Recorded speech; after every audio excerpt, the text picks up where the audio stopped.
నమస్తే రమ్మగారు. నమస్తే జయ. రమ్మగారు, మనం కొత్త కొత్త సిరీస్లు చెప్పుకుంటున్నాం కదా. మ్మ్. రాజుల సిరీస్ ఏదైనా స్టార్ట్ చేద్దామా? కానీ మీరు 16 రాత్రుల్లాగా ఎక్స్పెక్ట్ చేయకూడదు. ఎక్స్పెక్ట్ చేయొద్దు, అది పేరే అలా ఉంది. పేరు వల్లనే చాలా మంది అట్రాక్ట్ అయ్యారు. ఇదేదో కొత్తగా వింతగా, అది రమ్మగారి నుంచి అనేసి ఎక్స్పెక్ట్ చేశారు. సరే, ఆ టైప్ ఎక్స్పెక్ట్ చేయలేండి. రాజుల కథ చెప్తాం. జ్వాలాద్వీపం. జ్వాలాదీపం పేరు బాగుంది. జ్వాలాద్వీపం అంటే అగ్నిపర్వతం అన్నమాట. ఆ, అగ్నిపర్వతాలు ఉండే ఒక ద్వీపంలో కథ అన్నమాట. అయితే మొదట కథలో ఈ జ్వాలాద్వీపం గురించి మనకేం కనపడదు. మ్మ్. మొదట ఒక రకంగా స్టార్ట్ అయ్యి రకరకాల మలుపులు తిరిగి జ్వాలాద్వీపం దగ్గర ఎండ్ అవుతుంది అనమాట. మంచి మలుపులు, కథలు బాగుంటుంది, ఇంట్రెస్టింగ్గా ఉంటుంది. మ్మ్.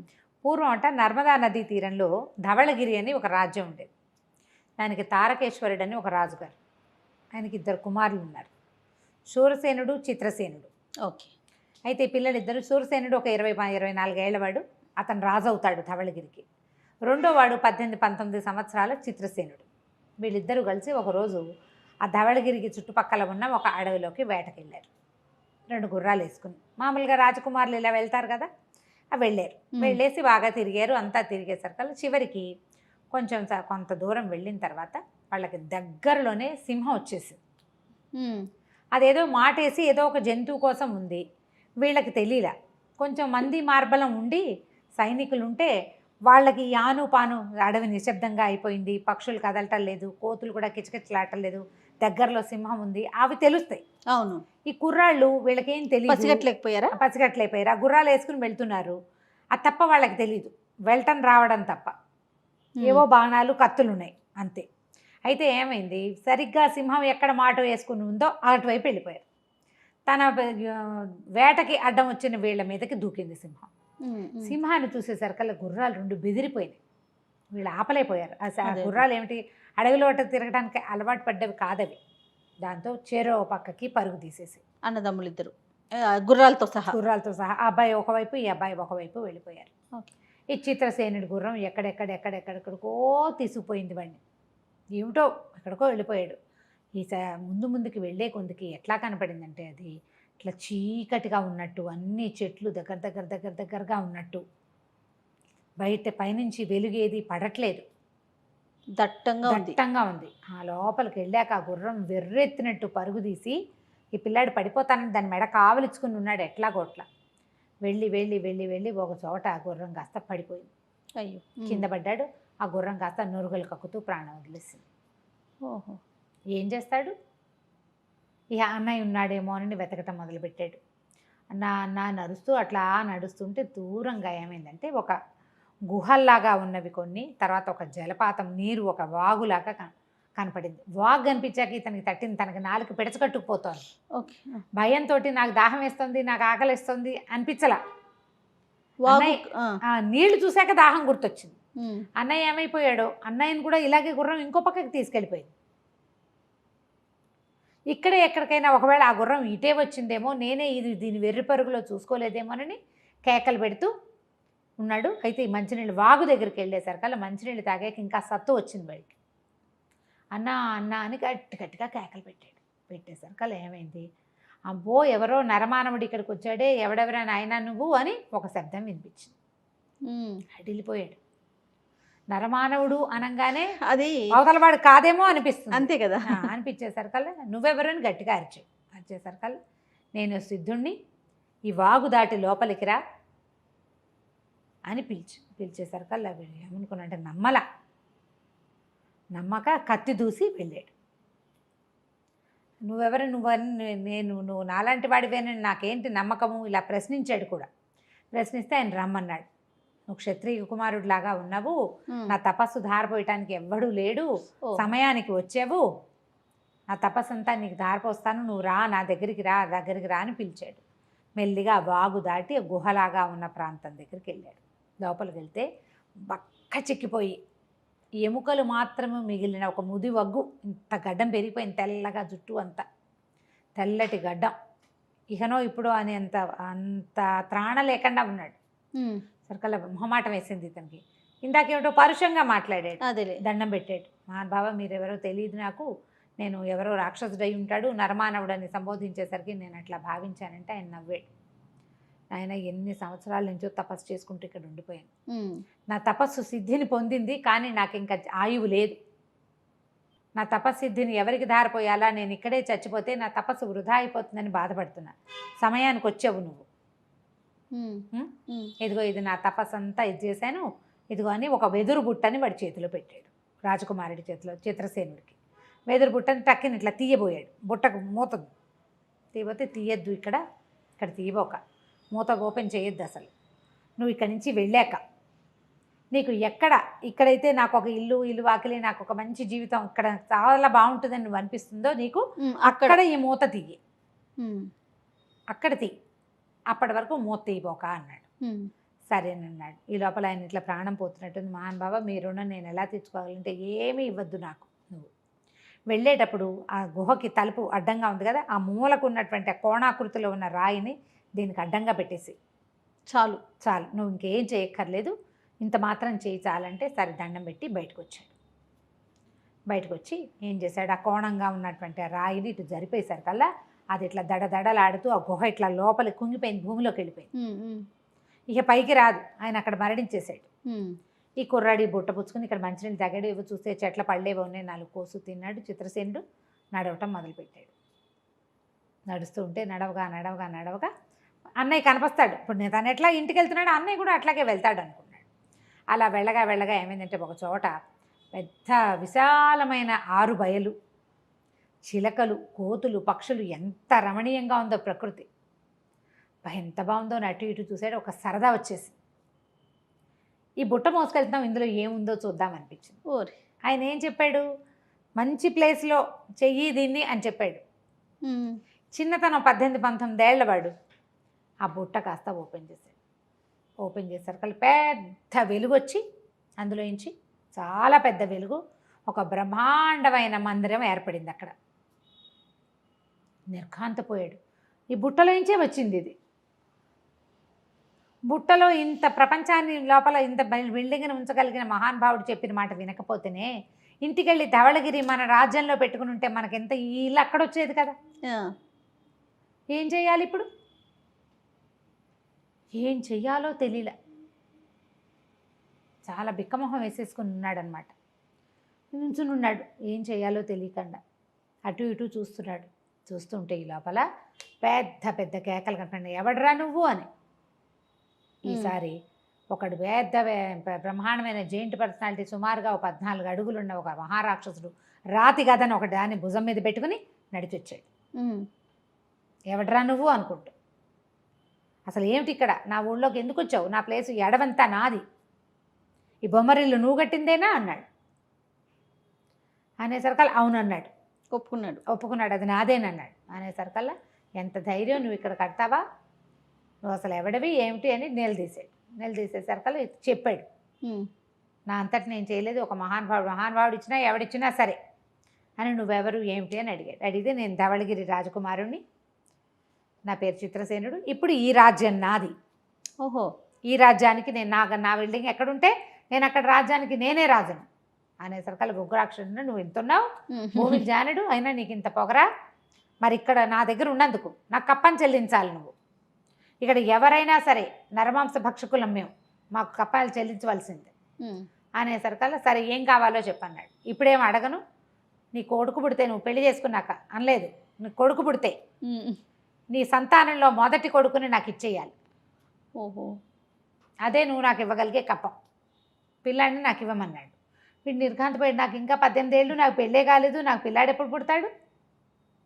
సరే ఏమనుకున్నాడు, ఇవాళకి వీడితో గొడవ ఇదైపోతుంది కదా, వాడు 14 అడుగులు ఉన్నాడు, వీడు 6 అడుగులే ఉన్నాడు. సరే నువ్వు ఒప్పుకున్నాడు.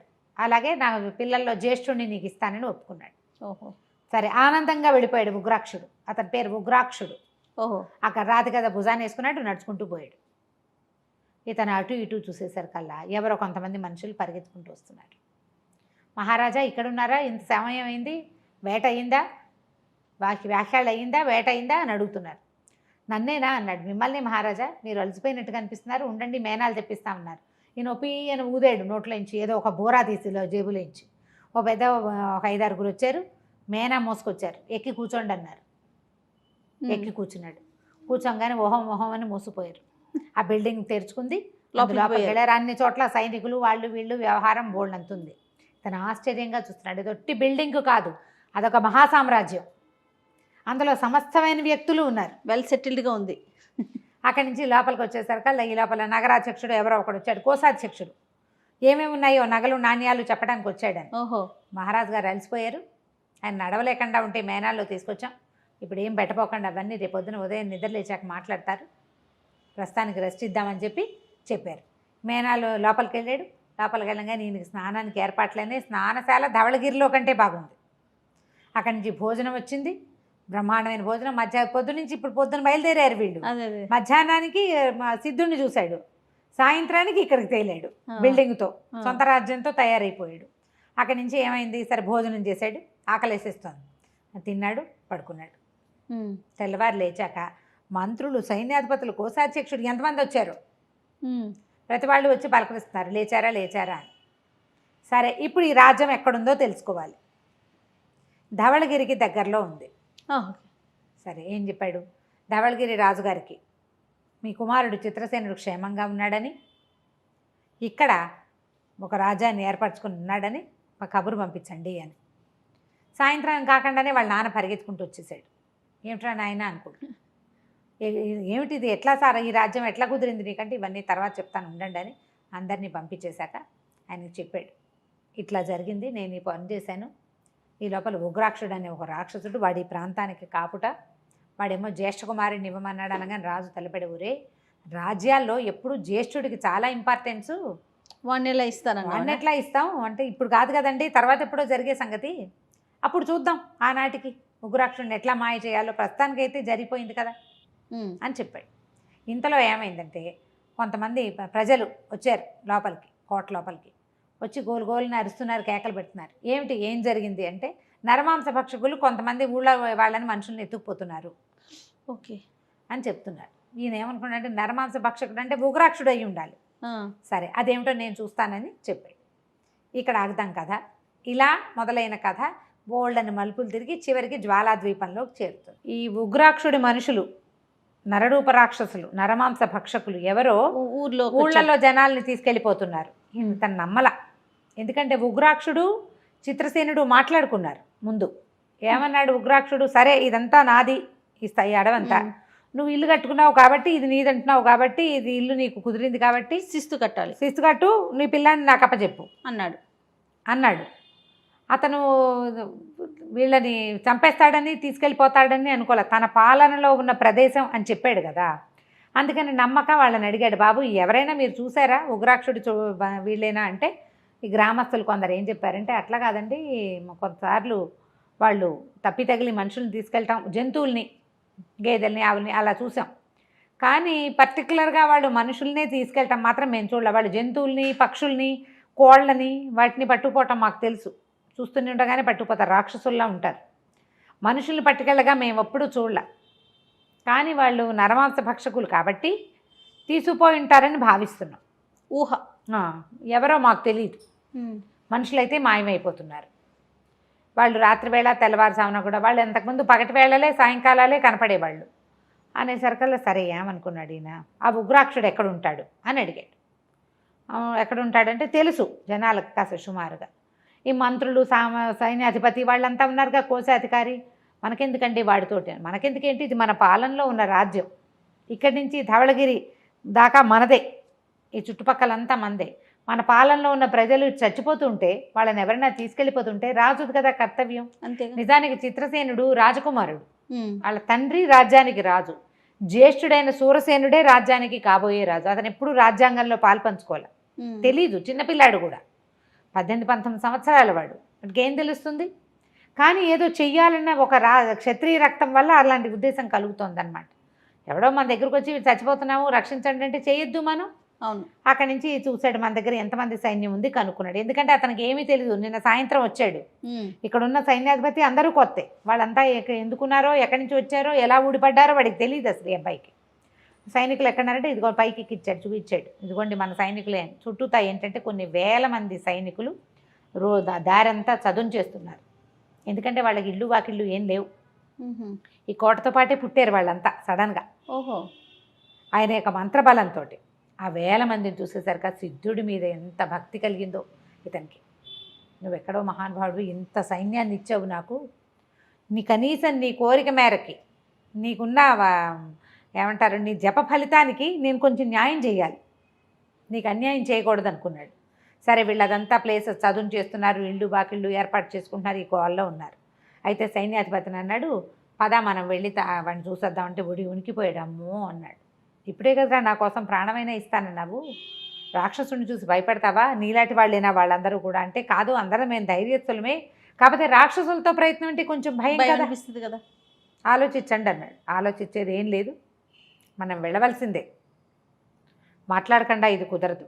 అక్కడి నుంచి మంత్రి సైన్యాధ్యక్షుడు ఇద్దరు మంతనాలాడి సరే కొంతమంది మెరికల్ లాంటి కొంత సైన్యాన్ని వెంట పెట్టుకుని బయలుదేరారు. బయలుదేరితే అదొక పెద్ద దుర్గం.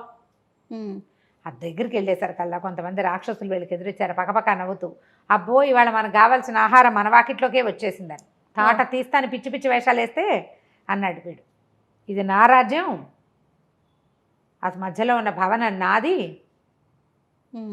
అనేసరికల్ వాళ్ళు ఉలిక్కిపడ్డారు. ఓ ఆ భవనంలో రాజుగారు మీరేనా అనేసి, కాబోయే మహానాయకుడిని మీరే ఇస్తారని మా రాజుగారు చెప్పారన్నాడు. అనగానే వీడికి డౌట్ వచ్చింది. ఓహో, ఉగ్రాక్షుడు అడిగేదా నీ జ్యేష్ఠపుత్రుడిని 18 ఏళ్ళు అయ్యాక ఇవ్వమని అడిగాడు. ఆ 18 ఏళ్ల వాడిని ఎందుకు అడిగాడు, రాజుని చేయడానికి అనమాట. ఓహో, అప్పుడు ఈయన కొంచెం స్ట్రైక్ అయింది ఇతనికి. సరే కాబోయే మహానాయకుడిని మీరే ఇస్తారట, మా రాజుగారు చెప్పారు, పదండి మా రాజుగారిని చూదురుగానని తీసుకెళ్తే అది పెద్ద ఏకశిలతో నిర్మించబడిన కోట. పెద్ద కొండని గుహలు గుహలుగా తొలిచి లోపలికి గదుల్లాగా చేశారు. లోపల పెద్ద ఆరుబయలు లాంటి స్థలం, బ్రహ్మాండమైన సింహాసనాలు రాళ్ల లాంటివి, రాళ్లే కొంచెం సింహాసనంలాగా మలిచారు, ఆసనాల్లాగా. దాని మీద కూర్చుని ఉన్నాడు ఉగ్రాక్షుడు. ఓహో చిత్రసేన వచ్చావా, ఏడి నీ జ్యేష్ఠపుత్రుడు అని అడిగాడు. అరికాలు మంట నెత్తికెక్కిపోయింది చిత్రసేనుడికి. నీ మొహంలాగా ఉంది, 2 రోజుల క్రితం కలిసావు నువ్వు నన్ను, మొన్నటి నుంచి ఇవాళ లోపల నాకు వివాహమై జ్యేష్ఠపుత్రుడు కలిగి వాడికి 18 ఏళ్ళు వస్తాయా, 2 రోజులు, పైగా నీ గోలేమిటి, మా రాజ్యంలో నుంచి ఎందుకు ఎత్తుపోతున్నావో చెప్పు అన్నాడు. అనేసరికి మీ రాజ్యం ఏంటి, ఇది నా రాజ్యం అన్నాడు. అనగానే తోక తొక్కిన తాచులాగా లేచాడు చిత్రసేనుడు. నీ రాజ్యం ఏమిటి, నాకు ఉంది బిల్డింగు, అది నాది, నాకున్నారు సైన్యం, శిస్తు అని నా జ్యేష్ఠ కుమారుడిని అడిగావు, అప్పటిదాకా ఇది నాది, నీది కాదు, నేను దీనికి రాజుని. నువ్వు శిస్తు అనుకుని మాట్లాడేసుకున్నాక ఇక నువ్వు నా రాజ్యం అంటే ఎట్లా కుదురుతుంది, పిచ్చి పిచ్చి మాటలు మాట్లాడడానికి వీల్లేదన్నాడు. అనేసరికి చిన్న బాలకుడుగా కనపడిన వాడు 2 రోజుల్లో కింగ్గా ప్రూవ్ అయిపోయాడు ఇతను. సరే నవ్వొచ్చింది ఈ ఉగ్రాక్షుడికి. అలాగేలే, సరే ఇక్కడి నుంచి ధవళగిరి దాకా నీదే, ఇదంతా నీదే, నువ్వే రాజు, నేను నీకు సహాయకుడు స్నేహితుడిగా ఉంటాను అంతే అన్నాడు. అన్నాక అడిగాడు, ఎవరు ఎందుకు మా వాళ్ళని ఉటాయించేస్తున్నారు, ఎందుకు తీసుకెళ్తున్నారు అనేసరికి, లేదు మా వాళ్ళు ఎవరు తీసుకెళ్ళరు, ఎప్పుడైనా తప్పి తగిలి ఏ పండక్కో ఒక మానవుడిని తీసుకొస్తారు అంతే తప్ప ఊళ్ళల్లో నుంచి జనాల్ని ఎత్తుకొచ్చే విధానం అసలు లేనే లేదు మాకు. మా ఆహారం మేము పండించుకుంటాం, జంతువుల్ని పట్టుకుంటాం, మాకు ఇక్కడ జంతువులు దొరకన్నాడు మేము ఊళ్ళోకి వెళ్ళి మేకల్ని గొర్రెల్ని గొడ్లని తెస్తాం. అది అసలు ఈ మధ్య జరగల, అడవి నిండా పుష్కలంగా జంతువులు ఉన్నాయి, మేము దుంపలు అవి తింటే వ్యవసాయం చేస్తాం మేము అని చూపించాడు. వ్యవసాయం జరుగుతోంది, వాళ్ళకే పెంపుడు జంతువులు బోల్డ్ అని ఉన్నాయి, పెద్ద బిల్డింగులు లోపల రాళ్లతోటే, బోళ్ళంత మంది సైన్యం, అందరూ రాక్షసులు, ఇలాగే 10 అడుగులు 15 అడుగులు ఉన్నవాళ్ళు ఒక్కొక్కళ్ళు. మరి ఇవి ఎట్లా జరిగిందంటే ఇది ఏం చెప్పాడు ఇతను, జ్వాలాద్వీపం పేరు విన్నావా ఎప్పుడైనా అని అడిగాడు. వినలేదన్నాడు. నాకు ధవళగిరి తప్పిస్తే రెండోది తెలియదు. ఈ నర్మదా నది తీరం నుంచి బాగా ముందుకెళ్ళిపోతే సముద్ర తీరాలు దాటాక జ్వాలాద్వీపం అనే ఒక ద్వీపం ఉంది, ఐలాండ్. అక్కడి నుంచి కొంతమంది మనుషులు వస్తున్నారు. వీళ్ళు ఎలా ఉంటారు, వాళ్ళ దగ్గర పెద్ద పెద్ద పక్షులు ఉంటాయి, వాటికి ఇంతంత పొడుగు ముక్కులు, పెద్ద రెక్కలు, మహాభయంకరమైన పక్షులు, నోట్లోంచి మంటలు వస్తుంటాయి వాటికి. ఒక రకంగా డ్రాగన్ లాగా చెప్తున్నారు.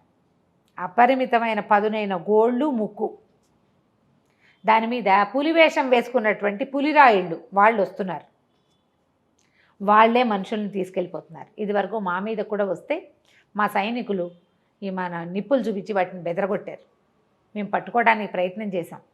వాళ్ళల్లో ఒకడు దొరికాడు, కానీ వాడు మర్నాడే చచ్చిపోయాడు. మేము పట్టుకోలేకపోతున్నాం, మా మీద కూడా వస్తున్నారు వాళ్ళు, మేము వాటిని బెదరగొడుతున్నాం, జ్వాలాద్వీపం వాడు అని తెలిసింది మాకు. వాళ్ళే పట్టుకుపోయి ఉంటారు, పెద్ద పెద్ద పక్షుల మీద వస్తారు వాళ్ళు. ఆ పక్షి ఏంటి, మనం ఇప్పుడు అదేంటి అవతార్ సినిమాలో చూసాం మనం, అలా కనపడుతుంది పోలిక. ఇది 60s రాయబడిన కథ జయ, చూడండి.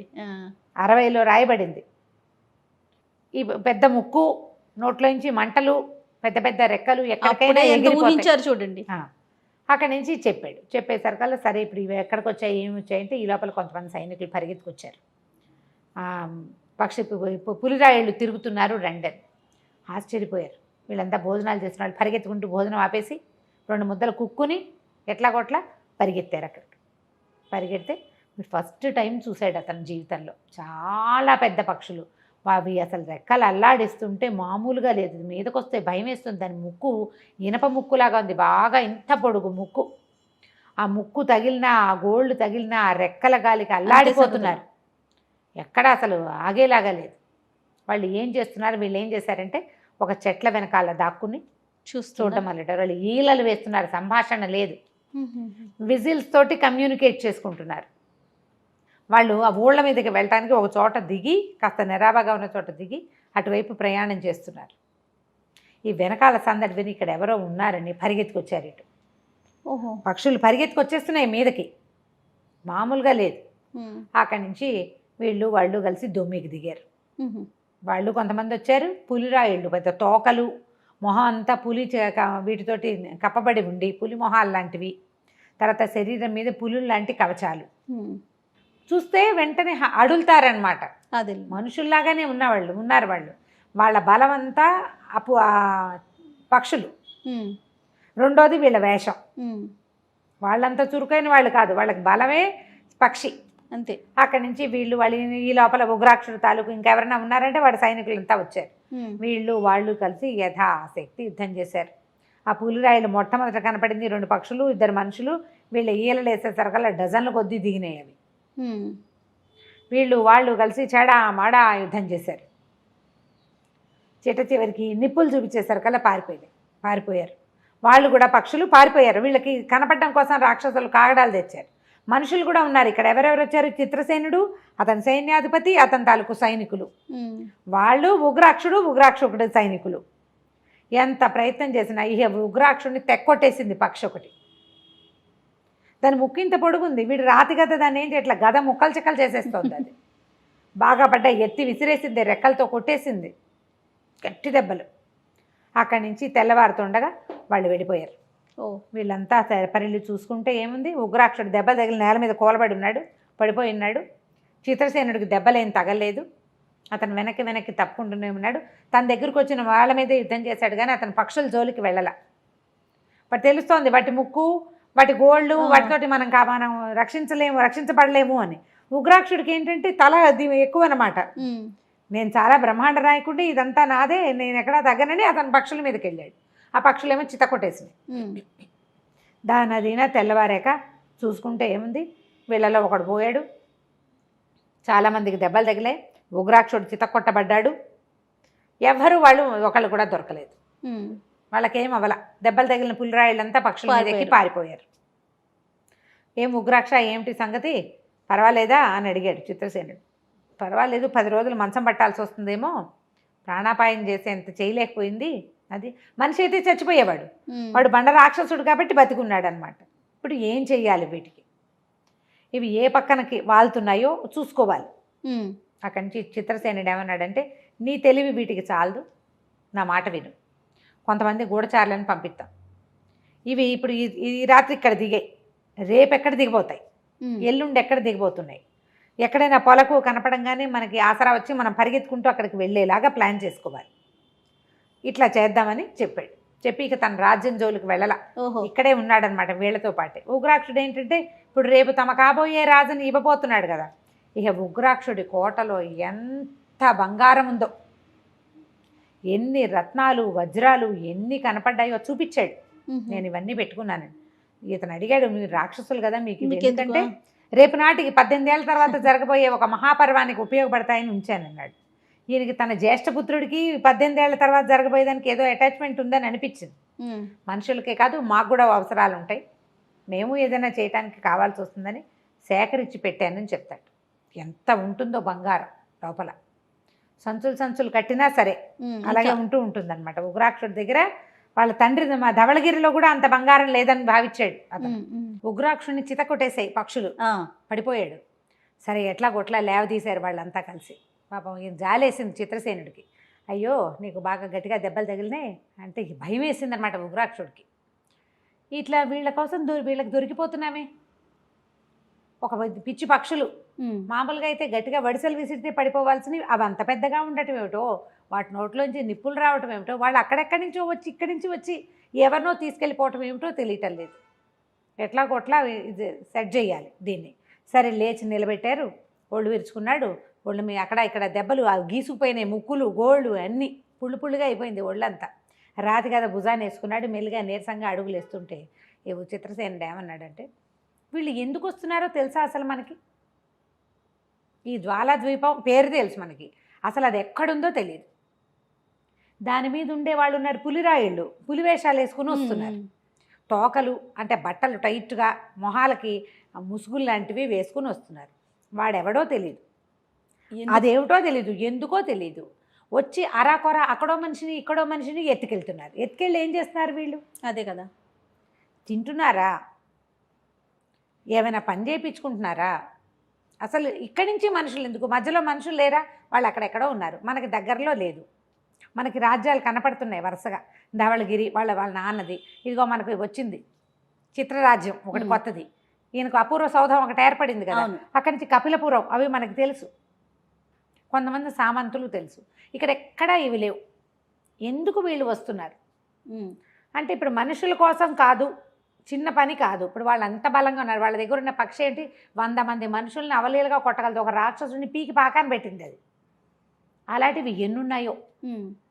ఒక్కో దాని మీద ఇద్దరిద్దరు చొప్పున ఎక్కుతున్నారు. వెనకాల వాడేవో మాట్లాడుతుంటాడు, ముందున్నవాడేమో ఈ పక్షిని డైరెక్ట్ చేస్తున్నాడు.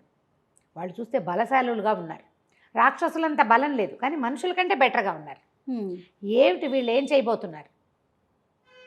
సరే ఇక ఏమైనా సరే నువ్వు రెస్ట్ తీసుకో, అది సరిగ్గా తెలియాలి మనకి. ఎవడైనా దొరికితే బాగుండు అంటే ఈయన ఏమన్నాడు, ఏం చేయము, ఆల్రెడీ ఒకటి దొరికాడు దొంగ వెధవ, వాడిని చితకొట్టి దీంట్లో అదేమంటారు నూనె తీస్తారు కదా, అందులో వేసి తిప్పారట. గానుగులో వేసి తిప్పేసైనా సరే నిజం కక్కిద్దామనుకుంటే వాడు దొరికింటే చచ్చిపోయాడు. రహస్యం తెలిసే అవకాశం లేదు. వాడు ఎవడైనా దొరకాలి. పక్షిని వీళ్ళు పట్టుకోలేరు. డెడ్ బాడీ ఉంచుకుని ఏం ప్రయోజనం? సమాధానం చెప్పదు. ఏమి అన్నీ శేష ప్రశ్నలే. సరే ఎవడో ఒకడు దొరికితే ఈసారి చూద్దాం అంటే మళ్ళీ వస్తారు వాళ్ళు. ఏం చేయబోతారు? సరే చిత్రసేనుడు అన్నాడు, నువ్వు రెస్ట్ తీసుకో, మేము ఇంటికి వెళ్ళిపోతాం అని చెప్పి బయలుదేరారు. బయలుదేరుతుంటే సైన్యాధిపతి అడిగాడు, ప్రభు ఒకవేళ వాడు పులిరాయుళ్ళు వీళ్ళ మీద పడ్డారు, ఎక్కడైతే ఉగ్రాక్షుడు ఉన్నాడో అడవిలో పడ్డారు రైతుల మీద, మన మీదకి వస్తే మనం కూడా ఒక 4 రాక్షసులను ఎవరినైనా కొంతమందిని సహాయం తీసుకెళ్దామంటే చిత్రసేనుడు గుళ్ళు మండింది. ఏమిటి గడదగుడ్డు, రాక్షసు వేధాలని మనం సహాయం తీసుకోవటం ఏమిటి? సందు చూసుకుని వాడు ఎవరైనా మెడ పుట్టుకుని విరుచుకు తినేస్తే ఏం చేస్తాం? అవును, అంతగా కావాలంటే నేను రాజ్యాన్ని మేనేజ్ చేయలేకపోతే నేను మా నాన్నని తెచ్చుకుంటా, అంతేగాని ఈ రాక్షసుల సహాయాలు అవి నేను తీసుకోను అనేసరికల్లా సైన్యాధిపతి కిక్కురు మనకన్నా భయం వేస్తోంది వాళ్ళకి. ఫస్ట్ టైం ఎందుకంటే వాళ్ళు పుట్టారు అప్పుడే కొత్తగా. అవును, అతని సౌధము అప్పుడు పుట్టిన సౌధం కదా. వాళ్ళకేమో ఈ రాక్షసి పక్షులను చూస్తే భయంగా ఉంది, రాక్షసులను చూసినా భయంగానే ఉంది, ఏం చెయ్యాలో తెలియదు. సరే వెళ్తున్నారు, కొంత దూరం బయలుదేరారు. వీళ్ళ దగ్గర కొన్ని గుర్రాలు ఉన్నాయి, కొంతమంది కాలు నడకనే గబగబా నడుస్తుంటే వెనకాల నుంచి 2 రాక్షసులు అరిచి కేకలు పెట్టుకుంటూ వచ్చారు. ఉండండి అని మళ్ళీ ఏదో అయ్యిందని ఆగేసరికల్లా వాడు అన్నాడు. ఆ వచ్చిన వాళ్ళిద్దరు ఏం చెప్పారంటే, కుంభికుప్పం అనే ప్రాంతంలో మళ్ళీ పులిరాయిళ్ళు వచ్చారు, పక్షులు కూడా ఉన్నాయి, మరి అక్కడికి రమ్మంటున్నారు అనేసరికల్లా సరే అక్కడ రమ్మనేసరికల్లా వీళ్ళు మళ్ళీ వెనక్కి బయలుదేరారు. ఈ లోపల ఇంకోటి పరిగెత్తుకొచ్చాడు. కుంభికుప్పం దగ్గర ఒకడు దొరికాడు పులిరాయిళ్లలో రాత్రివాడు. వీళ్ళు పులిరాయిలు ఎప్పుడు రాత్రిపూటే వస్తున్నారు, పగటిపూట రావటల్లా. ఆ పక్షి మంటలు నోట్లోంచి మంట వస్తుందిగా, ఆ వెలుగులు అన్నీ చూసేస్తున్నారు వాళ్ళు. ఎవడో ఒకడు దొరికాడు, వాడు చెట్టు మీద ఉన్నాడు. సరే కాబట్టి ఉగ్రాక్ష మహారాజు మిమ్మల్ని తీసుకురమ్మన్నాడు అని మళ్ళీ అందరు పరిగెత్తుకుంటూ వెళ్ళారు. అక్కడ పెద్ద గందరగోళంగా ఉంది. ఒక పెద్ద చెట్టు మీద ఒకడు పైన కూర్చుని ఉన్నాడు పులిరాయుడు. వాడు పెద్ద పెద్ద కావు కేకలు పెడుతున్నాడు. ఎవడైనా పైకి వచ్చాడో వాడిని పొడిచి నేను పొడుచు చచ్చిపోతాను. ఈ రాక్షసుల కింద అంతా గోలగోలగా అరుస్తున్నారు. ఈ ఉగ్రాక్షుడు ఈయన ఏం చేశాడు, చిత్రసేనుడు వెళ్ళి పరిగెత్తుకుంటూ ఏమిటి గతరంతా ఏగో ఏమిటి గోలంటే, వీడు నిన్న రాత్రే దొరికిపోయాడు, వెళ్ళలేకపోయాడు, వాళ్ళంతా పారిపోయారు. వీళ్ళు చూపించారు కదా, యుద్ధం చేశారు, కొన్ని కాగడాలు చూపించారు, దాంతో వాళ్ళు పారిపోయారు. కానీ వీడు ఇక్కడే ఉండిపోయాడు. తెల్లవారుజామున ఇందాకే మేము తెలుసుకున్నాం వీడు ఇక్కడే ఉండిపోయిన సంగతి. మేము పట్టుకోబోయే లోపల చెట్టు ఎక్కి కూర్చున్నాడు, వాడు నేను దిగనంటున్నాడు. చెట్టు ఎక్కిన తర్వాత ఎక్కాడా, ఇక దొరికాడా, దొరికినట్టే వాడు. దిగకపోవటం వాడి చేతుల్లో లేదు, మన చేతుల్లో. అవును. వాడు కొంచెం గట్టి గట్టిగా అరిచి కేకలు పెడుతున్నాడు. ఎవడైనా ఎక్కి పైకి వస్తే వాడిని చంపేస్తాను అని. చెట్టు మీదకి ఎక్కకుండా దింపలేరు కదా. అక్కడి నుంచి ఈయన చిత్రసేనుడు అన్నాడు, ఉగ్రాక్షుడే చెప్పాడు, నువ్వు వీడితో మాట్లాడి సానుకూలంగా ఎలాగైనా వాడిని దింపాలి చెట్టు మించి. సరే మీరంతా నిశ్శబ్దంగా ఉండండి అని. ఒరే ఎవడరా నువ్వు, నీ పేరు ఏమిటంటే నా పేరు అమరపాలుడు అన్నాడు. నేను చెప్పిన మాట వినంటే వీళ్ళంతా చెప్పారు, ఇక నువ్వు చెప్తే వినేదేమిటి, నువ్వేమన్నా మహారాజు అన్నాడు. ఆ నిజరగాలు చిత్రసేనుడు రయ్యమని కత్తి తీసి, నేను మహారాజుని, ఈ ప్రాంతం నాది, వీళ్ళంతా నా మనుషులు, నేను ఏది చెప్తే అదే శాసనం. అక్కడ కనపడుతుందా దూరంగా అపూర్వ భవనం చూసావా అన్నాడు. వాడు అటు ఇటు చూశాడు. తెల్లారిపోయింది కదా, కనపడుతోంది భవనం. ఆ భవనానికి రాజుని నేను, ఈ ప్రాంతం అంతా నాది, వీళ్ళు నా మాట వినవలసిందే అనగానే ఇతని సైనికులు వచ్చారు కదా, సైన్యాధిపతి అందరం చిత్రసేన మహారాజుకి జై అని అరిచేశారు కల్లా ఈయన ఏం చేశాడు, ఉగ్రాక్షుడు తన సైనికులకి ఇస్తాను, రాక్షసులు ఉన్నారుగా వాళ్ళని గుడ్లూరువాడు. వాళ్ళు కూడా చిత్రసేన మహారాజుకు జై అన్నారు. రాక్షసులు కూడా జై అనగానే పైన వాడికి కొంచెం ధైర్యం వచ్చింది. బాబు ఎవరండి మీరంటే, నా పేరు చిత్రసేనుడు, నేను ఇక్కడ రాజుని, నువ్వెవడివో చెప్పు, నువ్వు దిగిరా, నీ ప్రాణాలకి నా ప్రాణం అడ్డం, నిన్ను వీళ్ళు ఏమీ చేయరు, నువ్వు మాకు సహాయం చేసావా మేము నేను ప్రాణాలతో వదిలిపెడతాం. ఓకే అనేసరికి వాడు మెల్లిగా వచ్చాడు, కిందకి దిగి వచ్చాడు. నీ కత్తి మా సైన్యాధిపతికి ఇచ్చేయమన్నారు. సైన్యాధిపతి కత్తి తీసేసుకున్నాడు, హ్యాండ్ ఓవర్ చేసుకున్నారు. అప్పుడు నువ్వెవరు అని అడిగితే, నేను పులిరాయుడు కానండి, వాళ్ళతో పాటు వచ్చాను, మరి నేను నాగపురం, ఇది మన కపిలపురం సైన్యాధిపతి, కపిలపురం మహారాజైన నాగవర్మ గారి సైన్యంలో వాడిని, వీళ్ళకి సహాయంగా ఆయన నన్ను పంపించాడు, వాళ్ళతో పాటు కొంతమందిని పంపాడు, నన్ను కూడా వాళ్ళకి అప్పచెప్పాడు అనగానే ఉగ్రాక్షుడు నిర్ఘాంతపోయాడు. కపిలపురానికి నాగవర్మరాజు ఏమిటి, వాడు సైన్యాధిపతి కదా, ఆయన వీరసేనుడు రాజు, నాగవర్మ దానికి సైన్యాధిపతి అనగానే ఈయన ఏం చెప్పాడు, వీడు అమరపాలుడు, నీకు సమాధానం చెప్పను నేను, నువ్వు రాజుగారు బంటువి, నేను రాజు అడిగితేనే చెప్తానంటాడు. రాజు అడిగాడు, ఏమిటి ఎవరు ఏమిటంటే, ఈ వీరసేనుడు అనే మహారాజు కపిలపురానికి రాజు, ఆయనకు ఒక కూతురు ఉంది. ఆ కూతుర్ని చెరపట్టి నాగవర్మ సైన్యాధిపతి రాజుగారిని ఎక్కడో బంధించేసాడు. ఓకే, అమ్మాయిని పట్టుకున్నారు, ఆయన ఎక్కడో ఉండిపోయాడు. మొత్తం సైన్యం అంతా నాగవర్మ పాలైపోయింది. అతనికి జ్వాలాద్వీప వాసులతో ఫ్రెండ్షిప్ ఉంది. జ్వాలాద్వీపం నుంచి ఒక సైన్యాధిపతి వచ్చాడు, కరవీరుడు వాడి పేరు, వాడి పక్షుల్ని తీసుకొచ్చాడు. వాళ్ళు ఏం చేశారు, వీళ్ళు ఈ అమ్మాయిని పట్టేసుకుని మరి ఆయన ఎక్కడో బంధించేసి రాజ్యాన్ని స్వాధీనం చేసుకుని ధవళగిరి మీదకి దండెత్తారు. ఓకే, అనగానే గుండెల్లో రాయబడింది చిత్రసేనుడికి, ధవళగిరి వీడి నాన్నది, తండ్రి రాజ్యం తారకేశ్వరుడి రాజ్యం అనగానే నిర్ఘాంతపడి, ఇప్పుడు మా నాన్న మీదకి వచ్చాడా అంటే వచ్చాడు, నన్నేమో ఇక్కడ ఉన్న ఈ వీళ్ళతో పాటు పులిరాయులతో పాటు వెళ్ళటానికి పంపించాడు, వాళ్ళు వీళ్ళు ఫ్రెండ్షిప్లు ఒకళ్ళతో ఒకళ్ళు అనగా నేను నిర్ఘాంతపోయాడు. ఉగ్రాక్ష మా నాన్నకి చాలా ప్రమాదం రాబోతోంది, ఇప్పుడు ఏం చేయాలి. ఇంతలో ఏమైంది, అక్కడెక్కడి నుంచో కోలాహలంగా వినపడుతుంది.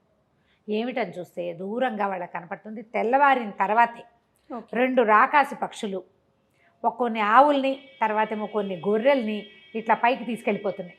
గద్ద పిల్లలు గొద్దలు కోడి పిల్లల్ని ఎత్తుకెళ్తాయి కదా, అట్లా పట్టేసినాయి ఆవుల్ని. 2 కాళ్ళతోటి 2 ఆవుల్ని, 2 కాళ్ళతోటి 2 గొర్రెల్ని పట్టుకున్నాయి 2 పక్షులు. ఓకే, ఈ కింద ఉన్న పశువుల కాపర్లు ఉంటారు కదా, వాళ్ళంతా అరిచి కేకలు పెడుతున్నారు, వడిసెళ్ళు విసురుతున్నారు పైకి. ఆ పైన ఉన్న వాళ్ళు ఒకడేమో పక్షిని కంట్రోల్ చేస్తాడు, రెండో వాడు ఉంటాడుగా, వాడి దగ్గర ఇంత శూలాల కట్ట ఉంది, బల్లెలా విసురుతున్నారు కిందకి. అరిచి పరిగెత్తిపోయాడు ఉగ్రాక్షుడు. ఇంత అన్నాడు, ఎందుకు మనం ఇప్పుడు చేయగలిగేది ఏమీ లేదు, వాళ్ళ దగ్గర శూలాలు ఉన్నాయి, వాళ్ళని బోనియ్యి, ఎలాగో ఆవుల్ని గొర్రెల్ని పట్టేసుకున్నాయి, అవి తిండికి అవి పట్టుపోతాయి, తర్వాత కింద పడిపోయిన వాళ్ళని కట్లు కట్టించడమే మనం చేయగలేదు, ఇంకేమీ లేదు, అమరపాల నువ్వు మాతో పాటే ఉండమన్నాడు. ఆ వచ్చిన వాడి పేరు అమరపాలుడు. సరే ఏం చేశారు, ఈ మొత్తం ఆ పక్షులు 2 పైకి ఎగిరిపోయాక వీళ్ళు అక్కడికి పోయి అక్కడ ఉన్న మిగిలిన వాళ్ళందరికీ కట్లు కట్టి పశువులన్నీ పరిగెత్తేసినాయి అటు ఇటు. మళ్ళీ కొంతమంది గోపాలకుల్ని కాస్త సైనికుల్ని పిలిచి వీటన్నిటిని ఓ పక్కకు పెట్టండి, ఇప్పుడు దీన్ని ఎంత హ్యాండిల్ చేయాలి, ఒట్టి పక్షులు పులిరాయిళ్ళు కాదు, ఇప్పుడు నాగవర్మ ఎత్తుకుపోయిన రాజకుమారి, మళ్ళీ బోల్డని పక్షులు, ఎన్ని ప్రాబ్లమ్స్ వచ్చేసాయి. కరవీరుడు వాడెవడో కొత్తవాడు, ఇప్పుడు మధ్యలో దీంతో పాటు ధవళగిరి మీదకి సైన్యం వచ్చేస్తోంది. బాగా ఆలోచించుకుని అస్సలు ఈ పక్షుల్ని చంపటం ఎలా అంటే ఇతను చెప్పాడు, అమరపాలుడు, ఏం కష్టం కాదండి, అన్ని పక్షుల్లాగానే వాటికి మెడ సులువు, గోళ్ళు ఉన్నాయి, ముక్కు ఉంది. ఓకే. ఆ ముక్కుకి గోళ్ళకి అంతకన్నా మెడ మీద చిన్న చాకు పెట్టినా తెగిపోతుంది వాటికి, హంసల్లాగా. వీటికి ఇంకో మార్గం కూడా ఉంది. వాళ్ళు ఏం చేశారంటే ఈ పక్షులన్నింటినీ ఒక కొట్టంలో పెట్టి అడవి మధ్యలో పెట్టారు. అది కపిలపురానికి దగ్గరలో ఉంది అడవి. ఆ అడవిలో ఉన్నాయి. పక్షుల్ని సంహరించేసామా, పులిరాయిళ్ళు ఏమీ చేయలేరు. వాళ్ళు ఒట్టిగా, వాళ్ళకేం బలం లేదు, ఆ పక్షే వాళ్ళ బలం. 100 పక్షులు ఉన్నాయి అక్కడ. ఓకే. మనం అటువైపు వెళ్దాం, కొంతమందిని ఇవ్వండి, నేను ఆ పక్షుల్ని మట్టు పెట్టేస్తా అనేసరికి ఇతను ఆలోచించుకుని ఏం చేశాడంటే కొంతమంది రాక్షసుల్ని, కొంతమంది సైన్యాన్ని, తన సైన్యాన్ని వాళ్ళ నాన్నకి సహాయంగా పంపించాడు. ధవళగిరికి యుద్ధానికి బయలుదేరినాయి అవి. అక్కడి నుంచి అమరపాలుడితోటి కొంతమంది బయలుదేరారు ఈ పక్షుల సంగతి చూడడానికి. ఈ లోపల ఈ ఉగ్రాక్షుడు నీరసం వచ్చింది వాడికి. మరి అన్ని పక్కల దెబ్బలుగానే ఉన్నాయి, ఏం చేయాలో తెలియట్లేదు. సరే పద మనం కూడా బయలుదేరదాం. వాళ్ళు ముందు పరిగెత్తుకుంటూ వెళ్తారు, మన నిదానంగా సైన్యాన్ని సమీకరించుకోవాలి. ఇక్కడ మన దగ్గర బౌలంత మంది రాక్షసులు ఉన్నారు, అందరికీ తలా ఒక గద ఇవ్వాలి. గదలు ఇచ్చి మనం కూడా బయలుదేరదామని అన్ని పక్కల యుద్ధానికి బయలుదేరారు. వీళ్ళు తెలుసుకున్నారు ఏమిటి, జ్వాలాద్వీప వాసులతో కలిసి నాగవర్మ ధవళగిరి మీదకి వచ్చాడని, కపిలపురంలో రాజుగారిని ఎక్కడో బంధించేశాడని. అక్కడి నుంచి ఏమైంది, సరే బయలుదేరారు. అమరపాలుడు కొంతమంది సైన్యంతో కలిసి, కొద్దిమంది, ఒక 4 రాక్షసులు, ఓ 4 చిత్రసేనుడి సైన్యము, తక్కువ మంది, 10 మంది ఉన్నారు మొత్తం, అంతే. 10 మందితో కలిసి ఎక్కడైతే కపిలపురం అడవులలో ఈ పెద్ద కొట్టాలు కట్టి అందులో పక్షుల్ని బంధించి ఉంచారో అక్కడికి తీసుకెళ్ళేసరికి చాలా పెద్ద విశాలమైన కొట్టాలు, తర్వాత ఏమో పెద్ద పెద్ద పక్షులు వాటిని ఇనప గొలుసులతోటి బంధించి ఉంచారు. దానికి రెండో పక్కన పెద్ద పెద్ద శాలలు లాంటివి నిర్మించబడి ఉన్నాయి. కొంతమంది మనుషులు ఉన్నారు అక్కడ, ఒక 60 మంది 50 మందో ఉంటారు.